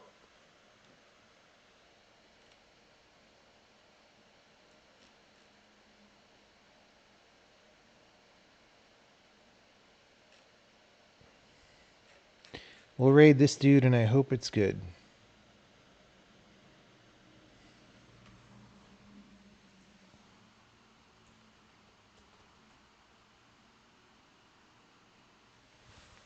Thanks for coming by, everybody.